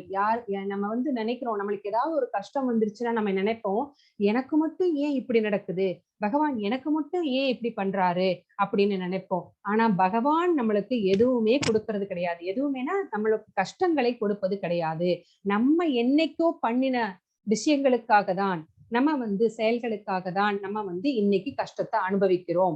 பகவான் வந்து யாரையுமே, பகவானுடைய பிள்ளைகள் நம்ம எல்லாருமே நம்ம வந்து கஷ்டப்படணும் அப்படின்னு அவர் ஒரு நாளுமே நினைக்க மாட்டார். அதை வந்து நம்ம நல்லா புரிஞ்சுக்கணும். நம்ம என்னைக்கோ விதைச்சிருக்கோம், அதுக்குதான் நம்ம வந்து இப்ப அறுவடை பண்றோம். சோ அதை அனுபவிச்சுதான் ஆகணும். அது நம்ம பண்ணினது. சோ நம்ம கஷ்டப்படும் போதெல்லாம் என்ன நினைச்சுக்கணும், பகவானே எனக்கு இந்த கஷ்டம் வந்திருக்கு, நான் இதை வந்து இதை வந்து தாங்கிறதுக்கான, இதை வந்து எப்படி ஃபேஸ் பண்ணணும் இந்த ப்ராப்ளத்தை அப்படிங்கிறதுக்கான அந்த வழியை வந்து எனக்கு காமிங்க, அந்த தைரியத்தை எனக்கு கொடுங்க, அப்படின்னு தான் நான் இதை வந்து கடந்து வருவேன் அப்படின்னு தான் வந்து நம்ம வந்து பகவான் கிட்ட வேண்டிக்கணுமே ஒழிய எனக்கு மட்டும் ஏன் இப்படி கொடுக்குற அப்படின்னு நம்ம கேட்க கூடாது. நான் தான் உனக்கு அதெல்லாம் பண்ணினனே, அந்த பூஜை பண்ணினனே, இந்த பண்ணினனே அப்படின்னு எல்லாம் வந்து நம்ம நினைக்கவே கூடாது. சோ அப்ப கடைசியா என்ன சொல்ல வர்றார் அப்படின்னு நம்ம பார்க்கலாம். இது வரைக்கும் நம்ம என்னென்னலாம் பார்த்திருக்கோம்னு ஒரு தடவை சொல்றீங்களா யாராவது? என்னென்ன ரீசன்? 5 ரீசன் சொல்லியிருக்கிறாரு. இப்போ இங்க ஒரு ரீசன் இருக்கு, குடும்ப பாரம்பரியம் அப்படின்னு ஒண்ணு இருக்கு. இதுக்கு முன்னாடி நம்ம என்னென்னலாம் பார்த்திருக்கோம் அப்படின்னு சொல்லுங்களேன். இரக்கம், மதச்சி இரக்கம். சொல்லுங்க. இரக்கம், இன்பமின்மை, பாவச் செயல், குடும்ப பாரம்பரியம். எல்லாமே சொல்லிட்டீங்களா மாதாஜி? சரி, கடைசியில செக் பண்ணலாம். சரி, சோ குடும்ப பாரம்பரியம் அப்படின்னு எதை சொல்றார் அப்படின்னு நம்ம பார்க்கலாம். யதி மாம் அப்ரதீகாரம் அசஸ்திரம் சஸ்திரபாணயக தார்தராஷ்டிராரணே ஹன்யூஸ் தன்வேஷே மதரம் பவேத். ஆயுதமின்றியும் எதிர்த்து போரிடாமலும் இருக்கின்ற என்னை ஆயுதம் தாங்கிய திருதராஷ்டிரரின் மகன்கள் போரில் கொன்றால் அது எனக்கு அதிக நன்மையை கொடுக்கும் அப்படிங்கிறாரு. இங்க என்ன சொல்றாரு, பரவாயில்ல நான் வந்து ஆயுதம் ஏந்த மாட்டேன் அப்படின்னு காண்டிபத்தை கீழே வச்சுட்டாரு. கீழே வச்சுட்டு நான் இப்ப ஆயுதம் இல்லாம இருக்கிறேன். இப்ப வந்து திருதராஷ்டிரோடைய அந்த மகன்கள் வந்து துரியோதனனோ துச்சாதனோ யாரோ வந்து என்னை வந்து கொன்னுட்டு போகட்டும், ஏன்னா அவங்க வந்து போர் செய்யறதுக்கு தயாரா நிக்கிறாங்க, அவங்க வந்து கொன்னுட்டு போகட்டும், நான் அவங்களை எதிர்த்து போர் செய்ய மாட்டேன் கிருஷ்ணா, அது அந்த மாதிரி இருக்கிறது எனக்கு அதிக நன்மையை கொடுக்கும். நான் அவங்களை கொன்னுட்டேன்னா அது எனக்கு பாவத்தை கொடுக்கும் அப்படிங்கிறாரு. சோ இந்த மாதிரி நினைக்கிற ஒரு சாஃப்ட் ஹார்ட்டட் காட்லி கேரக்டர் பர்சன் தான் வந்து அர்ஜுனன் அப்படிங்கறது நம்மளுக்கு இங்க தெளிவாக தெரிகிறது. அது மட்டும் இல்ல, இங்க வந்து குடும்ப பாரம்பரியம்னு மேல சொல்லியிருக்காங்க. இங்க குடும்ப பாரம்பரியத்தை பத்தி இந்த ஸ்லோகத்துல ஒண்ணுமே சொல்லலையே அப்படின்னா, இதுக்கு முன்னாடி வர ஸ்லோகங்கள்ல எல்லாம் வந்து சொல்லப்பட்டிருக்கிறது. அது என்ன அப்படின்னா, ஒரு போர் அப்படின்னு நடக்கும் போது நிறைய இழப்புகள் ஏற்படும். இப்ப யாரெல்லாம் போருக்கு போவாங்க, திடகாத்திரமாக இருக்கிற குடும்ப தலைவர்கள் எல்லாருமே வந்து அந்த காலத்துல வந்து வீட்டுல ஒருத்தர் வந்து கண்டிப்பா போருக்கு போய் ஆகணும் இல்லைங்களா? சோ அந்த மாதிரி இருக்கிற வலிமையான குடும்ப தலைவர்கள் எல்லாமே வந்து போரிலே வந்து ஈடுபடுவார்கள்.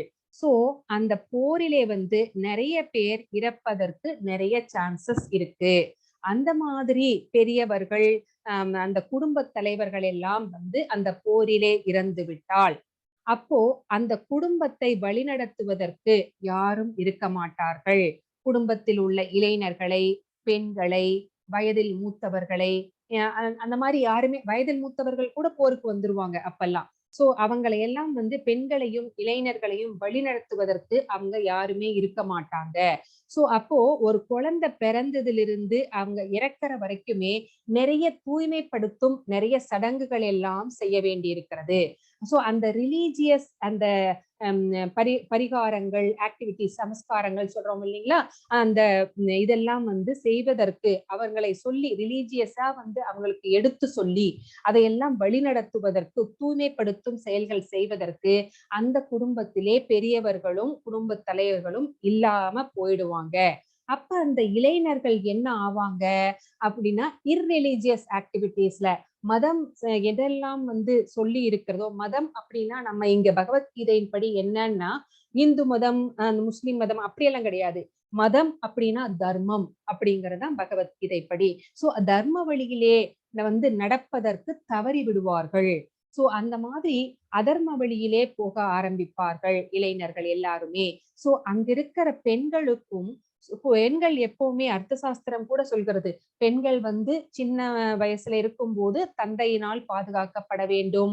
அப்புறம் வந்து கல்யாணத்துக்கு அப்புறமா வந்து கணவரால் பாதுகாக்கப்பட வேண்டும். அப்புறம் வயசான காலத்துல வந்து மகனால் பாதுகாக்கப்பட வேண்டும். சோ பெண்கள் அப்படிங்கிறவர்களுக்கு வந்து ஒரு பாதுகாப்பு அப்படிங்கிறது வந்து வீட்டிலே இருக்கிறவர்கள்னால, ஆண்கள்னாலதான் கொடுக்க முடியும். சோ அந்த வீட்டுல வந்து ஆண்களே இல்லை அப்படின்னா இளைஞர்களும் பெண்களும் சுதந்திரம் மிகுந்தவர்களாக ஆகிவிடுகிறார்கள். சோ இளைஞர்கள் என்ன பண்ணுவாங்க, இர்ரிலீஜியஸ் ஆக்டிவிட்டீஸ்ல எல்லாம் வந்து ஈடுபடுவார்கள். பெண்களும் வந்து சுதந்திரம் மிகுந்ததுனால அவர்களுடைய பவித்திரம் வந்து கெட்டு போக சான்சஸ் இருக்கு. அந்த பவித்திரம் கெட்டு போக சான்சஸ் இருக்கிறதுனால அன்வான்டட் பாப்புலேஷன்ஸ் வந்து நிறைய தோன்றுவதற்கு சான்சஸும் இருக்கு. அந்த அன்வான்டட் பாப்புலேஷன் அப்படின்னா என்னன்னா வர்ணசங்கரா அப்படின்னு பகவத்கீதை சொல்கிறது. அந்த அன்வான்டட் பாப்புலேஷன், அந்த அன்வான்டட் பாப்புலேஷன்ல பிறந்த பிள்ளைகள் வந்து நம்மளுடைய அந்த சாஸ்திரங்கள் என்ன சொல்கிறதோ அதன்படி நடக்க மாட்டார்கள். சோ சாஸ்திரம் என்னென்னலாம் சடங்குகளை செய்ய சொல்கிறதோ அதையெல்லாம் வந்து அவர்கள் கண்டிப்பாக செய்யவே மாட்டார்கள். அதுவும் இறந்து போன முதியவர்களுக்கு நம்ம நிறைய சடங்குகள் இல்லைங்களா, பித்ரு தர்மம் அவங்களுக்கு எல்லாம் நம்ம பண்றோம், பித்ரு கர்மம், அதையெல்லாம் வந்து பிண்டமும் தண்ணீரும் தரமாட்டார்கள். அந்த பிண்டமும் தண்ணீரும் தராததுனால அவர்களும் வந்து மேல உலகத்துல பித்ரு உலகத்துல கஷ்டப்படுவாங்க. அவங்களுக்கு பிண்டமும் தண்ணீரும் தராததுனால இங்க பூமியில இருக்கிற அவர்களுடைய அந்த வழித்தோன்றர்களும் வந்து கஷ்டப்படுவார்கள். சோ இந்த மாதிரி குடும்ப பாரம்பரியம் அழிவதற்கு நான் காரணமாக இருக்க மாட்டேன் கிருஷ்ணா, என்னை விட்டுடு, நான் போர் செய்ய மாட்டேன் அப்படின்னு சொல்றாரு. இதுதான் வந்து குடும்ப பாரம்பரியம் அப்படிங்கிறது. இருமணம். சோ இப்ப 5வதா இது என்ன சொல்றாரு அப்படிங்கிறத பார்க்கலாம்.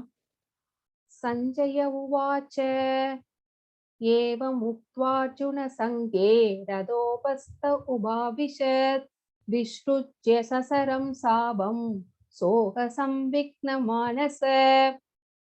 சஞ்சயன் கூறினான், போர்க்களத்திலே இவ்வாறு பேசிய அர்ஜுனன் தனது வில்லையும் அம்புகளையும் ஒருபுறம் எரிந்துவிட்டு ரதத்தில் அமர்ந்து விட்டான்.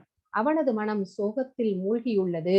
சோ இது எல்லாம் சொல்லிட்டு அர்ஜுனர் வந்து என்ன சொல்றாரா, எனக்கு வந்து போர் செய்ய நான் மாட்டேன் அப்படின்னு சொல்லிட்டு இந்த 5 ரீசனை சொல்லிட்டு அவருடைய காண்டீபத்தை வந்து ஒரு பக்கத்துல வச்சுட்டு அவர் வந்து ரதத்திலேயே வந்து ஒரு இடத்துல உட்கார்ந்துட்டாரு. சோ அவருடைய மனம் வந்து இப்போ வந்து சோகத்துல மூழ்கி இருக்கிறது. ஏன்னா அவரை வந்து அவ்வளவு பாசம் மிக்க ஒரு நல்ல ஆத்மா அவரு. சோ அதனால வந்து அவர் வந்து மனதெல்லாம் கலங்கி போய் புலம்பி போய் வந்து நான் போர் செய்ய மாட்டேன் கிருஷ்ணா அப்படின்னு சொல்லிட்டு உட்கார்ந்துட்டாரு. இதையெல்லாம் பார்த்து கொண்டிருந்த சஞ்சயன் எங்கிருந்து பார்த்துக்கிட்டு இருக்கிறாரு? அஸ்தினாபுர அரண்மனையிலே இருந்து அந்த தூரதிருஷ்டி அப்படிங்கிற வரத்தினாலே வந்து அவருக்கு எல்லாமே தெரிகிறது. போர்க்களத்திலே என்ன நடக்கிறது அப்படிங்கறதெல்லாம். சோ அவர் பார்த்து அப்படியே வந்து திருதராஷ்டிரருக்கு சொல்லிக்கிட்டு இருக்கிறாரு. அதுதான் வந்து சஞ்சய உவாச்ச அப்படின்னு இந்த ஸ்லோகம் சொல்கிறது.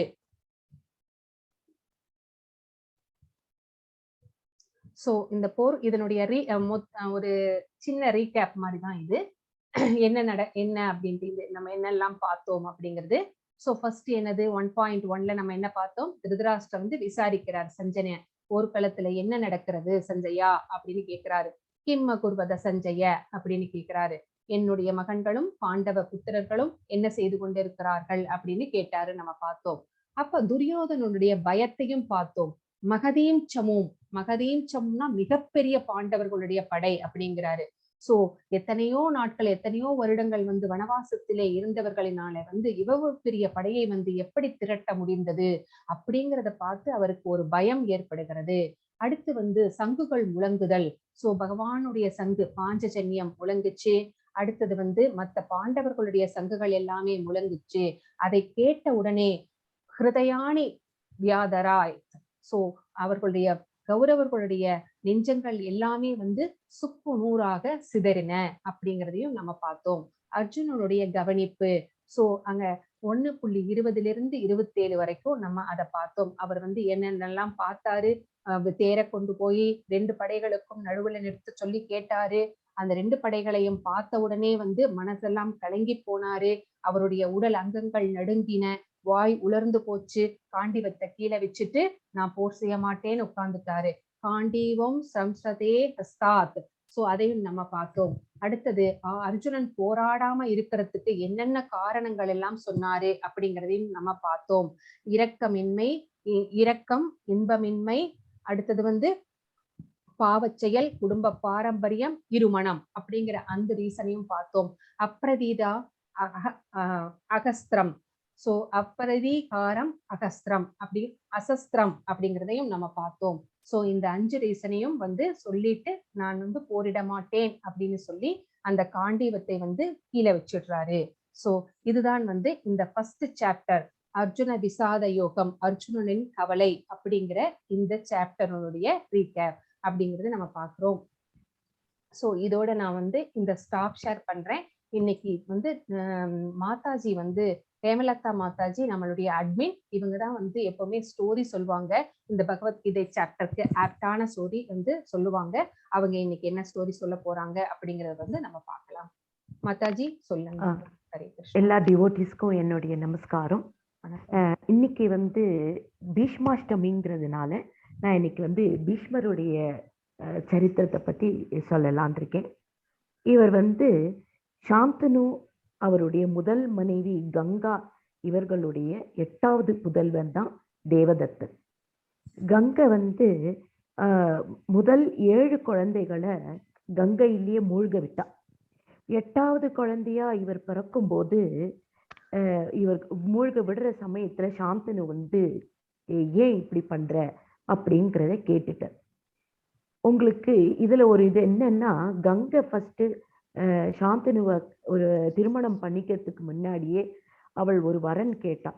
நான் எந்த ஆக்ஷன் பண்ணாலும் நீங்க ஏன் எதற்கு அப்படின்னு எல்லாம் நீங்க எதுவுமே கேட்கக்கூடாது அப்படின்னு ஆல்ரெடி அவள் கேட்டிருந்தான்.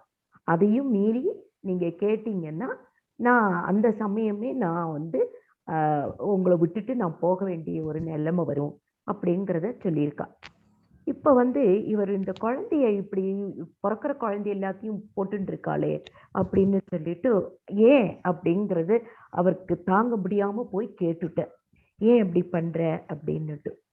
அப்போ தான் ஏன் அப்படி பண்றேன் அப்படிங்கிறத அவர் கங்கை வந்து அந்த கதை, அதுக்கு பின்னாடி உள்ள கதையை சொல்றா. இது வந்து இந்த இது வந்து இந்த குழந்தைகள் எல்லாமே அஷ்டவசுக்கள் ஆக்கும். இந்த அஷ்டவசுக்கள் வந்து 7 வசு வந்து இவ தண்ணியில போட்டுட்டான் இல்லையா, இது யார் இவா, இந்த அஷ்டவசு யாரு அப்படிங்கிறது கேட்கும்போது அவர் சொல்றார், இவர் வந்து ஒரு வாட்டி இந்த அஷ்டவசுக்கள் எல்லாம் காட்டுல வந்து அவ மனைவிமார்களோட சந்தோஷமா இருக்கும்போது அதுல தயு என்கிற பிரபாசா அப்படிங்கிற அந்த வசுவோடைய மனைவி ஒரு மாடை பார்த்துட்டு, எனக்கு அந்த மாடு வேணும் அப்படின்னுட்டு எனக்கு அதை இது பண்ணி கொடுங்கோ அப்படின்னு கேட்குறான். அப்போ அவர் வந்து தன்னுடைய பிரதர்ஸ் சிப்ளிங்ஸுக்கு எல்லாரையும் சேர்த்துண்டு போய் அந்த மாடை வந்து பிடிக்க ட்ரை பண்றார். அவளுக்கு வந்து இந்த மாடு வந்து சுரபியுடைய பெண்ணான இது நந்தினி, இது வந்து வசிஷ்டருடைய மாடுங்கிறது தெரியாம போயிடுது.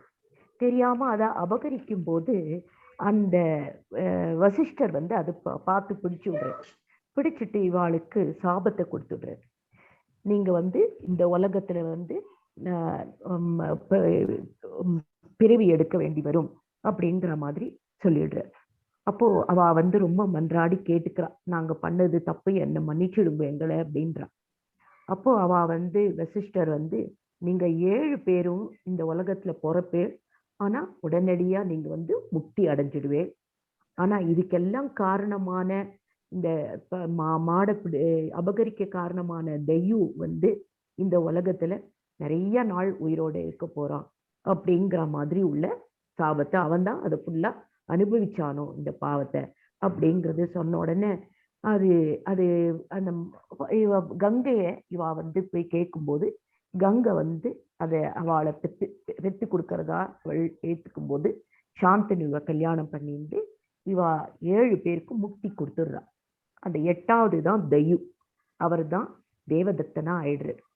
அப்போ இந்த இந்த இந்த மாதிரி ஒரு இது இருக்கும்போது சாந்தனு கிட்டக்கு அவள் சொல்றா, நான் இந்த குழந்தைய இப்ப நான் என்கிட்ட அழைச்சிட்டு போறேன், நான் அவனுக்கு எல்லா விதமான இதெல்லாம் சொல்லி கொடுத்து அவனை திருப்பி உங்ககிட்டயே கொண்டு வந்து விடுறேன் அப்படின்னு சொல்லிட்டு அவ குழந்தைக்கு எல்லா வித்தைகளையும் சொல்லி கொடுத்துட்டு சாந்தனு கிட்ட திருப்பி கொண்டு வந்து கொடுக்குற. அப்போ அவர் ரொம்ப சந்தோஷமா சாந்தனு வந்த உடனே தேவதத்தன் வந்த உடனே சாந்தனு வந்து அவனுக்கு முடி சூடுறதா எல்லாம் இது பண்ணி ரொம்ப சந்தோஷமா இருக்கார். அவனை பார்த்துட்டு தன்னுடைய பையனை பார்த்து ரொம்ப சந்தோஷப்பட்டு இருக்கார். ஏன்னா அவள் மறைஞ்சு போயிடுறா, கங்கை போயிடுறா, விட்டுட்டு போயிடுறா. அப்படி இருக்கும்போது இவருக்கு ஒரு நாளைக்கு கங்கை தீர வழியா நடக்கும்போது அங்க சத்தியவதியை பார்த்துட்டு அவருக்கு மனசை பறி கொடுத்துரு, அவளை கல்யாணம் பண்ணிக்கலாம் அப்படிங்கிறதுக்கு போகும்போது அவர்களுடைய தந்தை வந்து, என் பொண்ணை நான் கொடுக்கணுமானா என் பொண்ணுக்கு பிறக்கக்கூடிய வாரிசு தான் இந்த நாட்டை ஆளணும் அப்படிங்கிறத அவர் ப்ராமிஸ் பண்ணி கொடுங்கோ அப்படின்ட்டு சாந்தனுக்கு கேட்குறேன். அப்போ அதுக்கு மனசு அவருக்கு இல்லை. ஏன்னா தேவதத்தனுக்கு ராஜ்யத்தை கொடுக்கலாம் அப்படின்னு ரொம்ப அவர் பிளான் பண்ணி ரெடியா வச்சிருக்கார். அப்படி இருக்கும்போது இவர் திரும்பி வந்துடுறார், அவருக்கு எந்த விதமான பதிலும் சொல்லாம. அப்போ இவருடைய சோகத்தை பார்த்துட்டு தேவதத்தன் வந்து என் சோகத்துக்கு பின்னாடி என்னதுன்றதை தேடி போய் சத்தியவதியோடைய தந்தை கிட்டக்க ஒரு பெரிய ஒரு சபதம் ஏற்றுன்றார். நான் வந்து பிரம்மச்சரியாவது கடைபிடிப்பேன், நான் எனக்கு இந்த நாடு வேண்டாம், என்னுடைய இந்த சத்தியவதி தாயாருக்கு பிறக்கிற குழந்தை இந்த நாடை ஆளட்டும் அப்படிங்கிற மாதிரி உள்ள ஒரு பெரிய பிரதிஜையை எடுத்துடுறார். அப்படி இருக்கும்போது அது அந்த சத்தியவதி தாயாரையும் அழிச்சுட்டு சாந்தனு கிட்டக்க வந்த உடனே அவருக்கு அதெல்லாம் தெரிஞ்சுட்டு அவருக்கு ரொம்ப மனசு ஒரு பக்கம் வேதனையாயிடுது. அதனால தன்னுடைய பையனுக்கு இப்படி ஒரு பிரதிஜை எடுத்திருக்கானேனால உனக்கு இஷ்டமுள்ள சமயத்துல உன்னை இறப்பு உன்னை தேடி வரும், அது வரைக்கும் உனக்கு சாகாத வரம் அப்படிங்கிற மாதிரி ஒரு இதை கொடுத்துடுற, ஒரு வரத்தை கொடுத்துடுற. அப்படி இருக்கும்போது குருக்ஷேத்திர போர் வருது. இது இப்போ மாதாஜி சொன்ன மாதிரி எப்படி துரியோதனன் வந்து தன்னுடைய குருவை பார்த்து 1008 மாறி கேள்வி எல்லாம் கேட்கிறாரு இல்லையா, உனக்கு துருபதன் உடைய புள்ள பாரு உன இது பண்றான் அப்படி இப்படின்னுட்டு ரொம்ப இது பண்ண மாதிரி பீஷ்மரையும் அவர் ரொம்ப பேசுறார். நீங்க வந்து பிரேருக்கு தான் நீங்க சண்டை போடுறீள், யாரையுமே கொல்ல மாட்டேங்கிறீள், 10 நாள் ஆச்சு, இந்த பக்கம் என்னது எங்களையும் யாரையும் அட்டாக் பண்ணாம தடுக்கிறேன், அவா சைட்லயும் பாண்டவாளியும் யாரையும் கொல்ல மாட்டேங்கிறேன், உங்களுடைய தாத்தாங்கிற அந்த ஒரு இது வந்து உங்களை தடுக்கிறது அப்படிங்கிற மாதிரி எல்லாம் ரொம்ப பேசுறா. அப்படி இருக்கும்போது 10வது நாள் வந்த உடனே சிக்கண்டியை வச்சு அர்ஜுனன் வந்து போர் பண்ணும்போது அவர் வந்து எல்லா இதையும் கீழே போட்டுற நிராயுத பாணியா நிற்கும் போது அவன் வந்து அர்ஜுனன் எய்து அவர் இது பண்ணிடுறார், வில்லில போட்டுடுறார். அப்படி இருக்கும்போது தனக்கு தலை அணையா வந்து அர்ஜுனன் கிட்டேயே ஒரு அஸ்திரம் வைக்க சொல்லி சொல்லும் போது ஒரு அஸ்திரம் விட்டு தலையணை உண்டாக்குறார். அப்புறம் தாகிக்கும் போது தண்ணி வேணும்னு கேட்டபோது பூமியை பார்த்து அர்ஜுனன் அம்பு எய்த போது அந்த கங்கை மாதாவே ஓடி வரா தன்னுடைய பையனுக்கு தண்ணி கொடுக்கறதுக்கு. அப்போ அவனுடைய தாகம் தீர்க்க பாய்ந்து வரா. அப்படி இருக்கும்போது கிருஷ்ணர் வந்து பீஷ்மர் கிட்டக்க, உங்களுக்கு நிறைய ஞானம் இருக்கு, அதை நீங்க வந்து யுதிஷ்டருக்கு எல்லாத்தையும் பகிரணும், ஏன்னா அடுத்த ராஜ்யம் அவன் தானே பண்ணறான் அப்படிங்கிறது சொல்லும் போது பீஷ்மர் வந்து யுதிஷ்டருக்கு எப்படி ராஜ்யம் பண்ணணும், பரிபாலனம் பண்ணணும், அப்படி என்னென்ன எல்லா உபதேசங்களும் செஞ்சு விஷ்ணு சஹஸ்ரநாமத்தை இன்னைக்காக்கும் அவர் பாடுவார். அதனாலேயாக்கும் இது பீஷ்மாஷ்டமி அன்னைக்கு விஷ்ணு சஹஸ்ரநாமம் நம்ம எல்லாரும் சொல்லணும். அப்படி இருக்கும்போது அது வந்து 1000 நாமங்களாக்கும் விஷ்ணு சஹஸ்ரநாமம். அதை இன்னைக்கு பீஷ்மர் அதை சொல்லுவார். இப்படி இருக்கும்போது 58 ராத்திரி உத்தராயணத்துக்கு வேண்டி அவர் வேண்டிண்டு காத்துட்டு இருப்பார். மகர மாசம் சுக்லபக்ஷம் அஷ்டமி திதியில அவர் மோட்சம் அடைஞ்சார். அதனால தான் இன்னைக்கு வந்து பீஷ்மாஷ்டமி என்ன பேர் வந்தது. இதுதான் அவருடைய இது. தேங்க்யூ மாதாஜி எல்லாருக்கும். ஹரே கிருஷ்ணா மாதாஜி, தேங்க்யூ. ரொம்ப கரெக்டா ஆப்டான ஸ்டோரி சொன்னீங்க. இன்னைக்கு சகஸ்ரநாமம் சொல்ல முடியலன்னா கூட நம்ம யூடியூப்ல MS அம்மா பாடினது இருக்குது, நம்ம எல்லாரும் போட்டு நம்ம கண்டிப்பா விளக்கேத்தி அவருக்காக நம்ம வந்து பகவானை வேண்டிக்கணும் அப்படிங்கிறதையும் நீங்க வந்து ஞாபகப்படுத்திருக்கீங்க எல்லாத்துக்கும். ரொம்ப தேங்க்யூ மாதாஜி. ஹரே கிருஷ்ணா. ஹரே கிருஷ்ணா.